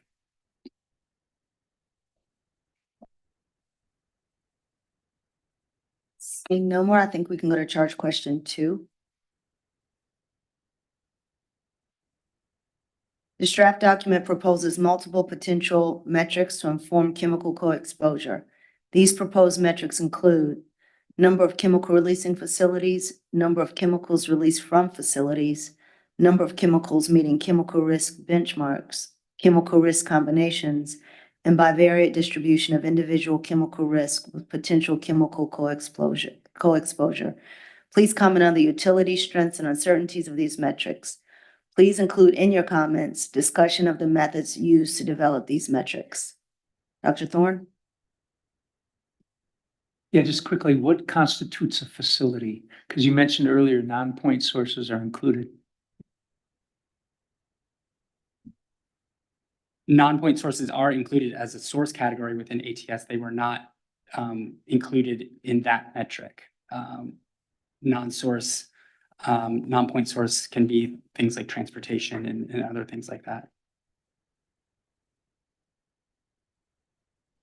So farm application of pesticides that might go into the air, for instance, would that be or anhydrous ammonia or something like that? Would that be what would be the facility in that case? You mean farm application of the chemical? Yeah. That would not be considered in the facility release information. So, but at the place where that farm chemical was manufactured, if they had release there, that would be, but then the use of that product as a non-point source would not be included. That's right. Thank you. Okay. Dr. Wolf? So since it talks about risk, I have a few comments around that. I think this is really an important topic, and this has always been a challenge doing cumulative risk, trying to figure out how to get your common exposure group. And so I think this is very valuable. But I think it'd be useful in context to a couple of the comments to maybe go back and rethink through your problem formulation on this to really focus on the exposure piece. Because risk also has a hazard component. And you're not really talking about risk in what you're doing here. You're really trying to figure out what's the breadth of exposure chemicals that whatever the population is potentially exposed to. Then your common effects group will then drive how to organize those chemicals into clusters to then do your cumulative risk. And so that being said, I have a couple concerns on the scope part that I think if they were addressed, I'm concerned the way the scope is focused, it lessens the probability of success. And so I'll provide more detailed comments and written comments, but there's just three things I wanted to bring up in response to the risk side. First of all, I don't think cancer is not this monolithic thing. If you look at the literature, about 60% plus cancers are spontaneous. And you're only focusing on inhalation exposure. So, and carcinogenicity risk is trying to protect against any cancers, not just pulmonary cancers. And so I think when you get to the effect side, it'd be better to maybe focus either, if you're only going to look at inhalation exposure, then you may want to look at things that are related to cardiovascular or pulmonary, COPD, that type of things, asthma, that can be quantified in a more local setting. Because again, cancer is a much more complicated issue. And if you're not looking at the adverse outcome and trying to look at the common effects group, I think that's will be lost in your ability to actually take this to the next step and do risk. That being said, if you insist on staying with cancer, then I think it's a mistake not to look at aggregate exposure, because it's the total exposure that's driving the exposure, and then therefore the risk, if there is a hazard there. And so you're missing significant exposure. So there are maybe vapor that come off that you're exposed to, but some of those are very water soluble, and there's lots of different exposures. And to the points that have been made about radiation or pesticides, particularly when you're looking around the country and some of those spots where you have industrial settings and then there's a farm over there, people are exposed to all those things. So, and I assume since you're in the same AA ship that you've talked to the pesticide program on their cumulative risk and how they do it. And the third thing is you're talking about, you're not going to include non-chemical stressors, but you do talk about environmental justice. And so to me, EJ is about non-chemical stressors. And so I think if you're not going to get down into the weeds about it, I think figuring out where those come into that, because there are some frameworks, and I'll provide some references in my written comments that you may want to look at of how to incorporate these non-chemical stressors, because the environmental justice issues are around non-chemical stressors. I think you've picked two really excellent sites, Houston and Baton Rouge, where you have lots of opportunities to look at numbers of these different issues of lots of different types of exposures, lots of different sources of toxicity, and lots of different potentially susceptible populations. And again, around that susceptible population, those are non-chemical stressors. So how are you going to determine this is a susceptible population? Well, it's based on that categorization from these other non-chemical stressors. So you can't ignore those. And then when you do finally get to looking for those common effects group, the toxicological properties will become very important. But I think if you iterate through this rather than try and do both sides, the effect side is actually a lot easier because, you know, you can say, well, we'll just see how these are associated with this effect. The exposure side, as you well know, is always the most complicated piece. And so I think you've made a good start, but I think if you focus and just focus on trying to figure out how you get those common effects group common exposure group started, and then where do these other non-chemical stressors that help you identify the susceptible subpopulations, as well as the EJ issues that want to be consulted in this, then that might give you that. And I would recommend you, when you get to thinking about the effects, if you want to stick to just inhalation exposure, you look at the pulmonary cardiovascular system, because those would be a much more direct relationship, particularly in those two sites, Houston and Baton Rouge. And I'll provide the rest in written comments.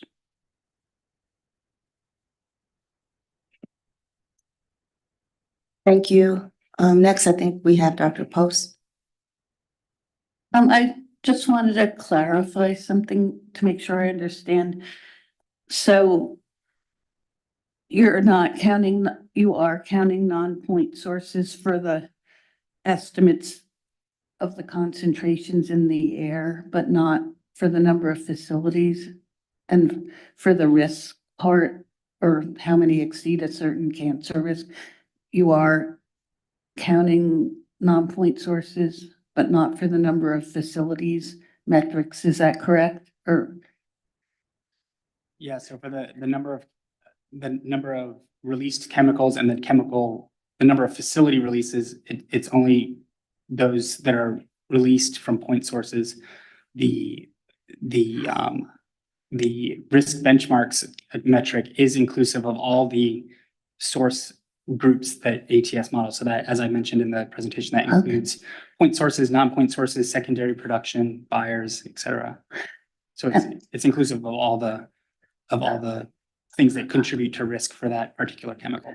And I just have one more comment or question. Dr. Wolf, were you suggesting only looking at things that cause pulmonary cancer and not cancer in general? I didn't quite follow it. No, I'm suggesting that if you're only going to be looking at inhalation exposure as the route of exposure from these releases, then you focus on those diseases that are more likely related to that route of exposure.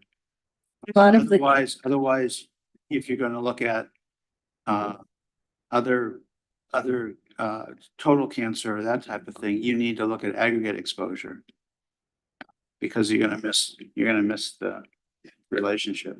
I think for a lot of the chemicals, the inhalation unit risk factor, the toxicity factor for carcinogenicity, it could be in any, if it's absorbed in a systemic effect, it can be anywhere in the body. And so I don't think because it's an air pollutant that you should just be considering air pollutants, that lung cancer is the driving, or something in the respiratory system's the driving factor for the toxicity factor that they're going to use. Like it could, like benzene causes leukemia by inhalation, so that, or whatever. There's lots of examples. I realize that, but most of these chemicals they're dealing with, there's no direct association between any tumor and in humans and exposure, the risks that are identified are, they're based on what data are available. My recommendation is not to use cancer at all. My recommendation is use something else. If you're only going to look at inhalation exposure, we know that, for example, particulates, air pollutants and cardiovascular disease and pulmonary disease are a good association. So that might be a better thing to look at. If you are going to use cancer, I'm suggesting you need aggregate risk, which you probably need to consider how to incorporate that anyway in a common exposure group evaluation.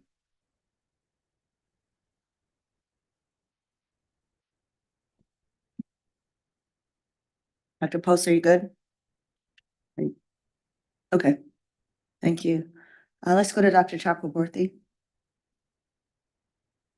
Yeah, I just wanted to clarify that for this particular question, while we are providing comments on the strengths and weaknesses of these metrics, we can also suggest alternative metrics, some of which have been used probably less frequently, but they're out there in the literature somewhere.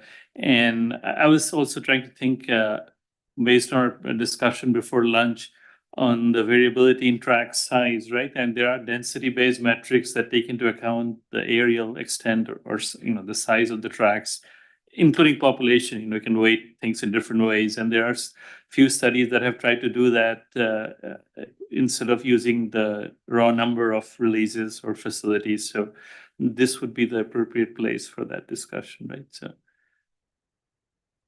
Yeah, for sure. I mean, the focus of this question is on the metrics I develop and share here, but by no means am I trying to say that this is the universe of possible metrics or maybe not even the best metrics. If you have other metrics that readily come to mind that would be, I guess, informative of chemical co-exposure, I'm welcome to those discussions and thoughts. So.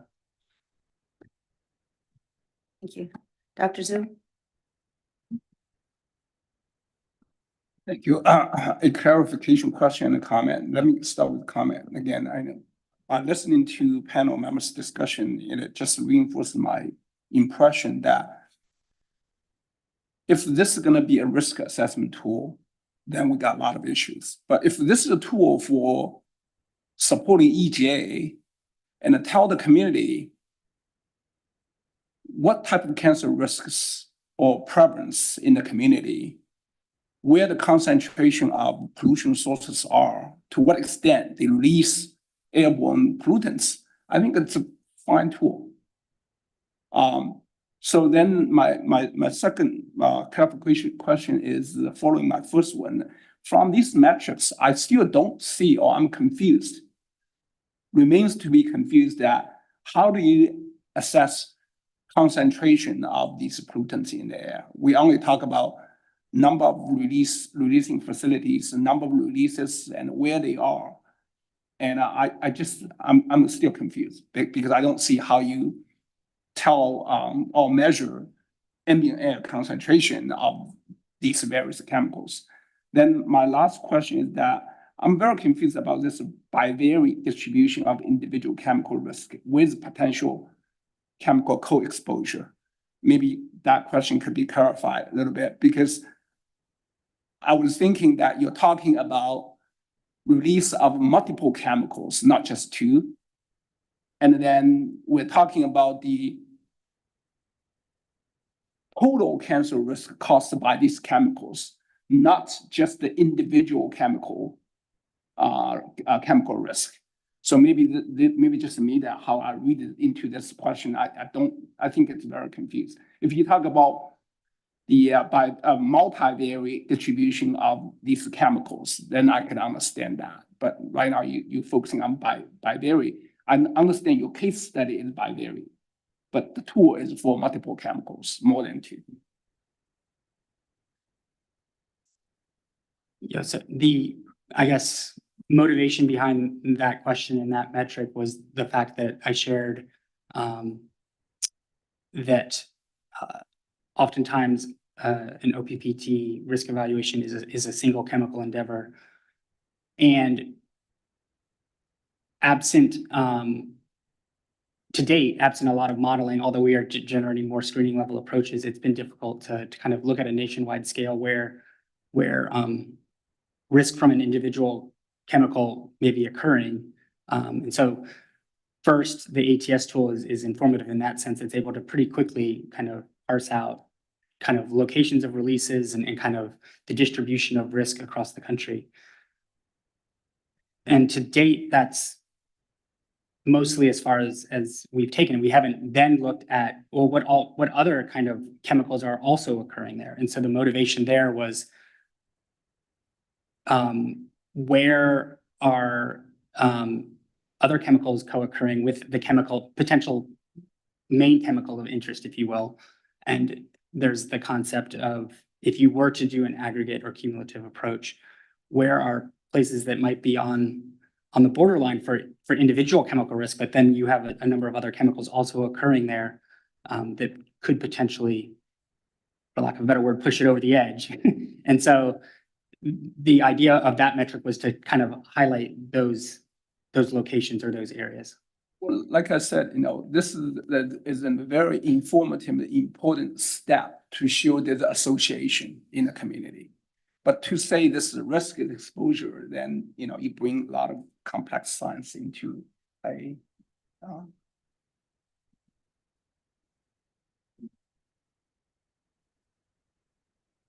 All right, I think, I want to go on a screen. Let's go to Dr. Heide Bernays. Hi, thank you very much. I also have this similar question with regard to bivariate distribution, and it's I think the intended use of that in this tool. That's one question, and the other refers to time, sort of time and space. And we heard Dr. Wolf's concerns that we should be looking perhaps, or EPA should be looking at respiratory focus. I think that it will be really important to take this cancer risk estimate and strengthen that with, I think, some of the comments that will come. But I also think that it will be important for the non-cancer effects because we're looking, I think you said annual estimates from some of these emissions and these models. And through inhalation, many of those chemicals have effects beyond the lung, the respiratory tract, particularly in infants and young children. And so I think it's going to be important. We're focused on the charge questions written here for the way this report is written. But I'm pleased that you're interested in hearing, sort of how to strengthen an approach beyond sort of using this cancer metric. So thank you. So the question, bivariate distribution, a little bit more. And I think the others will just come in comments. So thank you. Can I ask you to clarify what you mean? Yeah, when you what's say the question related to the question is you've got these proposed metrics, bivariate distribution of individual chemical risk with potential chemical co-exposure. So exactly what is it that you're looking for with this point? I guess as a whole for this charge question, I was looking for comments on whether you thought certain of these metrics was more useful in informing Informing what? That's the question. But I'm sorry, say that again? Yeah, informing exactly what? Informing their utility in support of the goals, like to identify potential pests, and also whether you see utility in part. I guess the bivariate one you mentioned in a chemical risk evaluation, in a potential chemical risk evaluation under TSCA. Okay, thank you. Wonderful, thank you. All right, so we're gonna go to Director Lonefight, and then Dr. Post, is your signs, okay, And then Dr. Wilson, and I think we need to go to the last charge question.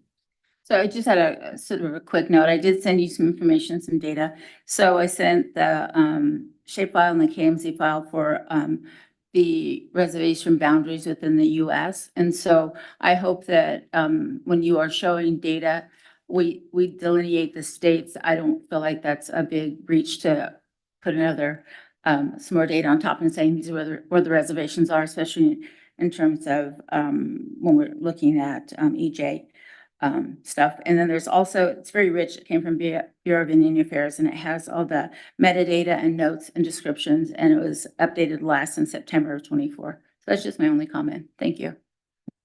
Thank you. I just wanted to acknowledge I got that data and look forward to see how some of the patterns associated with that as well. Thank you. I was just gonna, yeah. Wonderful. Thank you. Dr. Wilson? Yeah, I just wanted to follow up on some of what Dr. Wolf said about some of the risk issues. So in the utility and fit for purpose of environmental justice. So if you look at the NATA data set, right, they have cancer risks, neurological risks, and also what I'm missing, respiratory risk. Thank you. So for the utility point, cancer risk is important, but I think, following suit as what's done with NATA will be useful for various environmental justice contexts. And then getting to Dr. Wolf's point about stressors, right? Environmental science is about looking at chemical and non-chemical stressors. So social, you have, ecological stressors too. You can look at them. Of course, biological stressors are important and physical stressors. So you think about heat issues. So I think in where we are with evolving, exposomics, community exposomics, that's, all these academics, all these terms, like exposomics, some of y'all have done it yourselves in this room, but all the different exposomics, right? And thinking in from that context and put it in cumulative impacts context, I think being able to have a tool that can provide those different risk estimates will be important. And various units of analysis will be important. But then really talking about, like what's the fit for purpose? So from environmental justice context, and then you made in the previous slide, I know it's not necessarily answering charge question too, but the previous slide you talked about connection with EJ screen. How, and I think Dr. Chakraborty mentioned this too, how will this tool be able to be integrated as part of a larger platform? This is a discussion we had, I think, on SAB, but maybe also in NEJAC, a larger platform with other tools. So you have CDC's EJ index. So there's opportunities for integration with other tools. I think definitely integration with EPA, EJ screen, EJ index. Maybe not as much integration with maybe CGIS, but even though CGIS does have a matrix component, cumulative impacts component as well. So I think that'll be important. So that's not necessarily part of the charge question, but a comment about how this fits in with other tools to make sure that you maximize utility to address environmental injustice. So I'll stop there. If I can just add one comment related. So first of all, I appreciate all the comments on avenues we could take, and I broadly agree with most of them. I wanted to just put this in the context of that this is an initial first step. So I'd love to have comments related to how does this start the ball rolling, or like how do these metrics start that process and kind of their utility, while acknowledging that there are several, perhaps a multitude of different other kind of factors or inputs or metrics that we could add on to this approach. And so I'm open to those suggestions as well, but I think the focus here, what I hoped was that some of the comments could initially be focused on, do you feel this is a worthwhile first step, while acknowledging we're not at the finish line, where maybe if we're running a 100-yard race, maybe we're just getting out of the blocks here, trying to kind of weigh those two kind of competing factors to a degree, if that helps. Thank you for that. And I do think we can go to the third charge question. And I want to do a quick time check. We have 5 minutes before our public speaker. And also just a reminder to try to keep the comments focused on your comments about the charge question, because you will have an opportunity to provide general written comments. So that comments on charge question 3. Dr. Post? I asked about this earlier before lunch, but can you say anything about how this could be used to consider chemical co-exposure as part of an individual chemical risk assessment. I guess it wouldn't be like part of the traditional risk assessment process, but another factor that would be considered in evaluating like the risk concerns or. Yes, so I think several of you are also on the SAC panel that tends to review the chemical risk evaluations that come out of OPPT. I mean, as I mentioned a couple times during the presentation, those tend to be single chemical approaches. I think what I hope to convey is that EPA and our office is interested in ways we can start to improve the discussion of aggregate and cumulative and kind of this chemical co-occurrence, as well as the incorporation of EJ factors.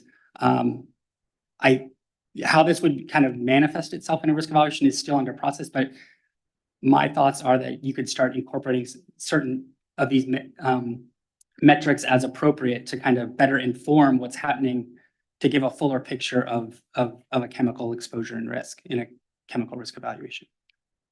Does that help? Thank you. Dr. Wolf?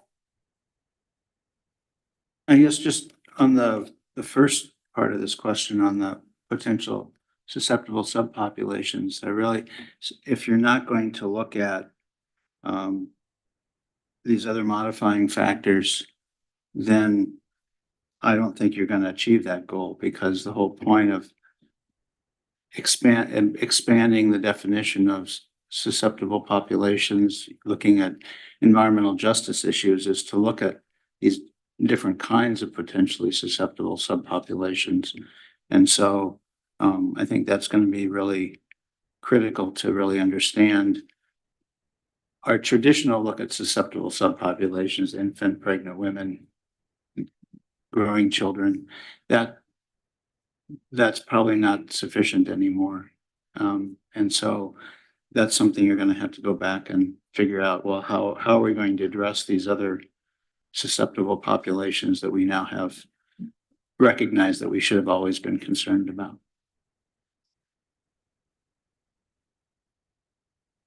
All right. Dr. Groupman. Thank you. So I'll be writing things in much greater detail in response, but I'm really intrigued by the use of this tool to explore a number of issues of real major concern in the health system. As an example, whether these parameters that are being measured here can reveal some of the impact of the long-term COVID infections that have occurred. We're seeing an awful lot of pulmonary damage in individuals, and whether this tracks or is exacerbated or potentially protected by these exposures will be something that is of major importance to a lot of the health systems around the country. That's neither a question, it's a comment, but I'll expand given the nature of the time. All right. Dr. Poston, okay. I think Dr. Mitchell? Yeah, regarding the question, so I think that this report does a lot and that this effort does move forward to meet an overall goal. But since I have issues with the way that the goals are stated, I'm wondering if we could just expand on the question so that we could have a place to describe the benefit of this work. As posed, I feel like you might have a lot more criticism, but only because of the way that the goals are stated. The charge questions? Yes, goals? the charge Okay, question. got it. I guess I'm unclear on what's the question you're asking. Can you clarify? I'm asking if we could modify the charge question to include a description of the benefits of the methods that you have presented. The way that the question is posed, I think that you've heard in conversation that there are lots of criticisms of, especially the second goal with chemical risk evaluation. Hey, Jason, if you don't mind me jumping in with a suggestion, The whole point of a commentary is to get your thoughts down on paper. And I think if you believe that making your point by changing things up a little bit, I think that's helpful in the long run to Jason and the EPA. So feel free to express yourself and just go for it. Thanks. I'm new, by the way. Yeah, I mean, I would like to put that in there, but I feel like I'm limited by what the question says, and that was the basis of my comment. Thanks for recognizing that, Tom. Sure. And I will say in general, there are a lot of thoughts on this. Try as much as you can to focus your comments into the charge questions. But I would like you to be, because I think we had a very nice discussion. And I do want to ask you, Dr. Todd, if you think you got enough information. This was a consultation, and we will follow up with written comments, but just in the discussion today, did you have any general questions for us or specific people on the board? I don't think I had any specific questions. I would like to thank the entire group for sitting in on a couple of long days, not only for my project, but for others. It's obvious you have done a careful review of the work, and I appreciate all the forthcoming comments. I'm open to additional discussions if you want to. I guess I just want to reiterate that this was intended to be a screening level approach and a first step. And I realize that there's a lot of interest in where this could go and kind of where it might go from here. And so I would, to the degree possible, I'd like you to focus comments on the report as presented, but I'm open to additional commentary as I didn't see your name there on the left, but to add additional context and kind of thoughts as well. Excellent. So thank you. Thank you. Thank you. You did a great job. I feel like you were in the fire squad, but thank you. We now need to move to our, we do have a public commenter who would like to provide some clarifying comments. We have Mr. Seth Goldberg from Arsenic Science Task Force, who I believe is online, who has requested to provide some clarifying comments from yesterday. Thanks very much, Dr. Whenever Jones. you're ready. Thank you. Can you all hear me? Yes. Well enough? Okay, thank you. On behalf of the Arsenic Science Task Force, I'd like to revisit the draft IRIS assessment discussed yesterday. I note that the vote yesterday afternoon was, for those of us in the audience, at best confusing. The motion to approve the path forward requiring only limited review was adopted, in our view, without adequate deliberation or discussion of the alternatives. I'd like to suggest that the board amend its action to require involvement of the three lead discussants in the revision process. The three lead discussants put a lot of effort into their reviews. Dr. Thorne's hurried but fierce dismissal of those comments and his defense of the EPA document were disturbing, particularly since the lead discussants were not provided with an opportunity to respond to Dr. Thorne's remarks. Including these three knowledgeable board members in the review will broaden the scientific perspectives brought to bear in finalizing the document and enhance public confidence. It also will help ensure that all the important changes identified in the panel report and the discussions before this board, including the significantly expanded Tier 1 recommendations, are made in the final document. Unfortunately, the option of including the three lead discussants in the review was not subject to meaningful discussion during yesterday's meeting. Under the rules of order, amending the board's resolution to require approval of the revisions by the three lead discussants, as well as by Dr. Thorne and Chair Jones, can be accomplished on motion of any board member. I respectfully urge all members of this board to so move and to support such a motion if it's made. This will help ensure the final document reflects the best science and is fit for use by EPA regulatory programs. Finally, the Arsenic Science Task Force also believes it's likely that the revisions to the draft will be so significant that a new round of public comment or possibly peer review will be appropriate. We request the board make clear that these options may be required in the discretion of the reviewers. Thank you very much. Thank you very much, Mr. Goldberg. Does anyone have any questions, Comments for him? Okay, thank you very much for those comments.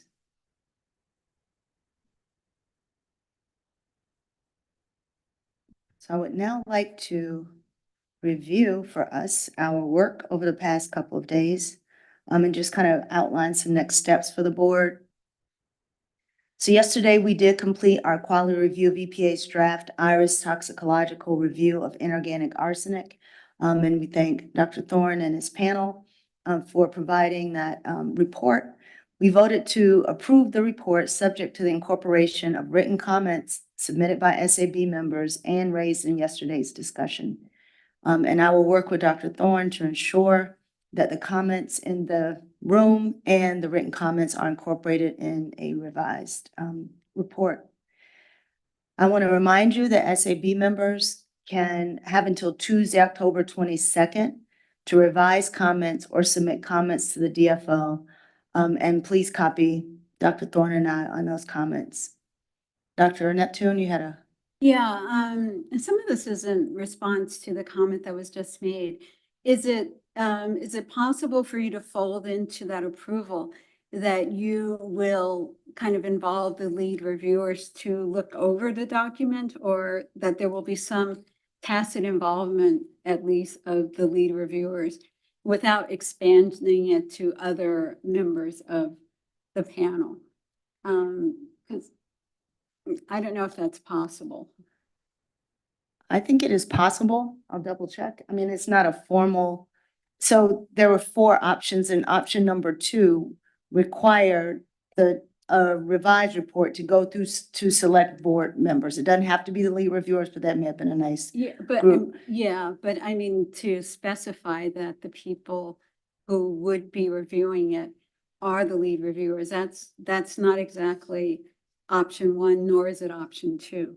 So I was wondering if it could be a modification of the option 1 that we approved of.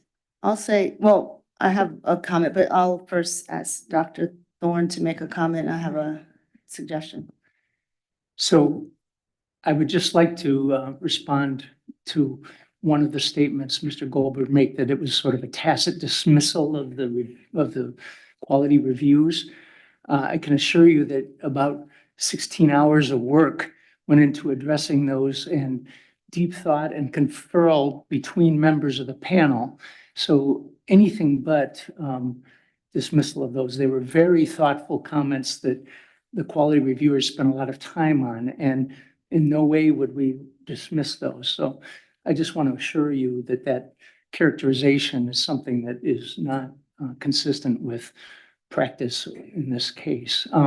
Secondly, the comments, we have listened to them, we have considered them, we have responded to them, and there wasn't time to go through each and every sentence here, but certainly we did so in preparing the presentation, considering that, and not just of Dr. Wolf or Dr. Eng or Dr. Zhu, but everyone. So we will do the due diligence to make sure that everybody's input is reflected in the revised document. And that's what a vote for option 1 meant. I would agree with that. I'll just say here, first Dr. Wolf. Well, just 2 things. One was we were under Robert's Rules of Order, so in order for us to get to a second option, since the first option was proposed and seconded, we had to vote on it, and the only way to get to the second option was that if that had been voted down. So that's just following Robert's Rules of Order, and we didn't vote it down.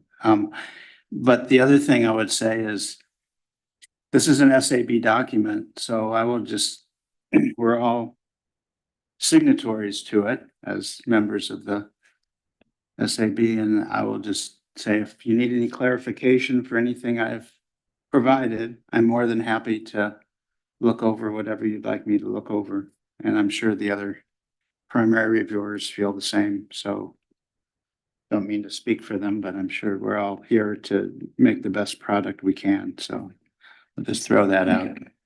I'd like to comment on that too. Thank you, Doug, for clarifying that. And I know Peter operates like this, but Peter, you should feel free to reach out to anybody to get clarification on the comment, make sure that you have confidence that you're representing it well. And I know you will. Thank you. Excellent. So I just will say one last thing and then I'll kind of leave it if everyone's comfortable with it. Yesterday, and to Dr. Wolf's point, we were under Robert's rules and he is absolutely correct. The only way we could have taken a different direction would have been to vote down the first motion, then someone could have entered a new motion. The motion passed, so we didn't do that. If someone would like to put forth a new motion, that is possible, but you do not have to. But I just wanted you to know, you're not constrained. You could put a new motion forward and we could, if it's seconded, we could vote on it. But if we go with the motion that passed yesterday, it means that Dr. Thorne and I will work. We will, and I will agree.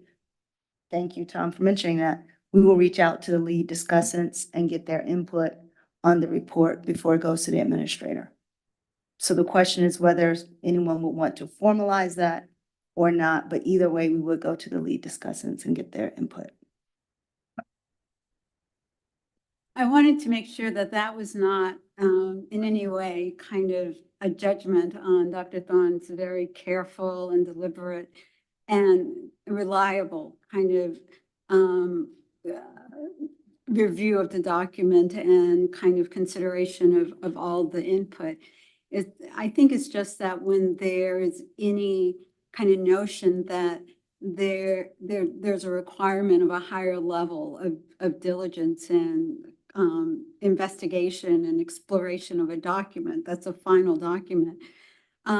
Regardless of what the basis or the innuendos are that are attached to that, I think it's so much easier to just let people who know the document, know the area, look it over, to just dispel any notion that it's not being addressed in the way that it possibly could be. That's the only thing. It seemed like a very easy thing to do. So. Yeah, I never felt dismissed, Dr. Thorne. So that's all. We're all good. Dr. Longfight? So it was my understanding, we live in diabetic Robert's rules of order. We run everything by that. And so that's why we had that discussion that I said, okay, is this the final review? So no, this isn't just for comments. We were going to be able to do a final review. Anybody you said could comment on that and add to it. And so that's why I voted the way I did, because it was like, we have another chance to review it. Anybody has any more input? That was my understanding. And so that was my understanding. Maybe I'm the only one that heard that, but that's what I understand.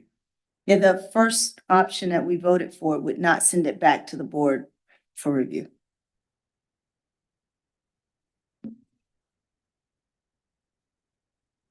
No, it will not go to the, you will see it because it'll be public, but it won't come to you before it's finalized. That's a different option where it would be re-reviewed. Just from some perspective from the group that manages these processes, this is the most common outcome, is that the group takes it a certain way. And then when a vote is made, like the one was yesterday, that expresses confidence that the chair of the panel and the chair of the board will heard the comments, agreed to adjust as appropriate and send through to the administrator. So it's our most common outcome to have that. Just some perspective. This is, I would say, how, I don't know the number, but it feels like about 90% of the projects end this way.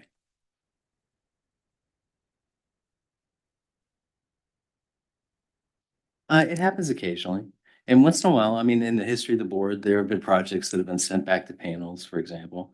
I don't want to repeat the history of some of those awkward projects, but I can assure you that we have had stuff sent back before. We've had stuff that it would agree that a small group needed to work and triage it. We've had situations where there was concurrence required by board members afterwards. We've had the whole gamut of outcomes. But I did want you all to know that it just from a historic perspective, this was the most common type of outcome. Steve's gonna bring up a past one. Well, I'm not gonna be into the specifics, but I do think it's important. I just want to reemphasize what Tom said. The board has never been bashful. I've been involved in ones where we totally rejected Yep. the recommendations and went back and totally rewrote the report. Yep. We've been involved in serious rewrites, more formal, and I mean, all of those are options I personally have seen while I've served on the SAB. But I also agree with Tom, most of the time, there's enough comfort and the process. The 1-2 distinction is a fuzzy one because it does involve this very active, it's not a straight up, in many ways we voted on, I know that was what we formally said, we voted on 2 is what because it does involve going back and getting comment. I mean, it's a kind of continuum, but it's important to note that it does have that specific that was in there. That's what I heard is that there will be this consultation. It's real, it's substantive. I know having had to do that, it takes real time to make sure that you're representing those comments. You know, that's actually good feedback, Steve. Perhaps when we move forward to our next meeting, that I will take a look at how we express the different choices. It's quite possible that the way I presented the choices to everyone and the way the staff office did, it was a little confusing. So I'll take that as a personal task here to go and try to review that before our next meeting. So thank you for that feedback. I also want to clarify that based on those 2 points, and the minutes will show what we voted on, and we did change the wording of the first option a little bit from the formal. And I did check and see that was okay. Yes. And I got the yes. So we did change the wording because the wording originally said editorial changes only. And I got a feeling from the discussion that editorial only was a problem. So we took that out. So the motion as read did not say editorial only. It did say, based on the written comments, comments that we got from the discussion, written comments were submitted not just by the lead reviewers, but by others. And you have an opportunity to clarify those if you get them in to Shantae by next Tuesday, I think it's the 22nd. And so everyone does still have an opportunity to provide additional clarifying written comments, and they will be taken into account. Just want to clarify that. Any other comments on this? Yes. Just because you both mentioned that first option, there was an additional wording piece that I think makes it really confusing, and that is that it has the word or in it. And so you're, at least as I remember it, you're choosing it to accept it as is or with revisions. And I think that or makes it 2 choices. Yeah, that's a good point, which is why hopefully we clarified and the minutes will show, and I will make sure the minutes accurately reflect that the motion was that we will update the document based on, so there's no or, it is based on written comments by members of the board and the discussion that we had yesterday. So that was a motion that everyone voted on, was my understanding. Is that okay. All right. So our second action, we completed the quality review of EPA's draft technical guidance for assessing environmental justice and regulatory analysis. So thanks to Dr. Leon and her panel. We voted to approve that report subject to the incorporation of written comments written by SAB members and raised in the discussion. That panel did double duty. Thanks again to Dr. Leon. So today we completed our quality review of the self-initiated project of the commentary titled Advancing Environmental Justice Science and Rulemaking. And then again, we voted to approve that report subject to the incorporation of written comments. And we will work to get those finalized. Is there anything else that? Yes, thank you. I did mention that yesterday. We did also, and thank you to the board for endorsing the recommendations on the 4 actions from EPA. All 4 of them.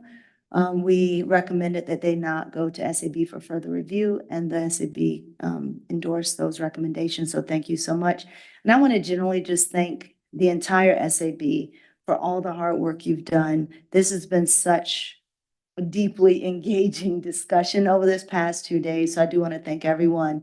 Those of you online, I know it's tough to be online in a hybrid format, but you were there and you were engaged. I want to thank you so much for all the work. Special thanks to the panel chairs, the members of the panel for all your work. And very, very importantly, I want to thank the members of the SAB staff office for just all you do. Just the amount of work that goes into preparing for this is just tremendous. So I do want to just thank you. They prepare me. They spend a lot of time making sure I am up to date and prepared for these meetings. They also make sure they have all the comments and documents, and they go to all the, I mean, it's just an incredible amount of work. So I just want to thank them so much for all the work they do. So I appreciate that. And I will now turn the meeting over to Dr. Hill Hammer. All right, thank you, Dr. Jones, and good afternoon, everyone. I just wanted to share that there will be a follow-up email sent to all of our board members and liaisons to summarize the due dates that Dr. Jones just mentioned. It will also include some administrative information for closeout on your travel, so please look out for that email. I would like to thank the members of the public for their attendance and participation in this meeting. Would also like to thank our EPA colleagues for their presentations. Thank you to Dr. Todd and Dr. Lee for joining us over the last 2 days. And finally, I would like to thank the board and our chair for a very robust discussion over these last 2 days.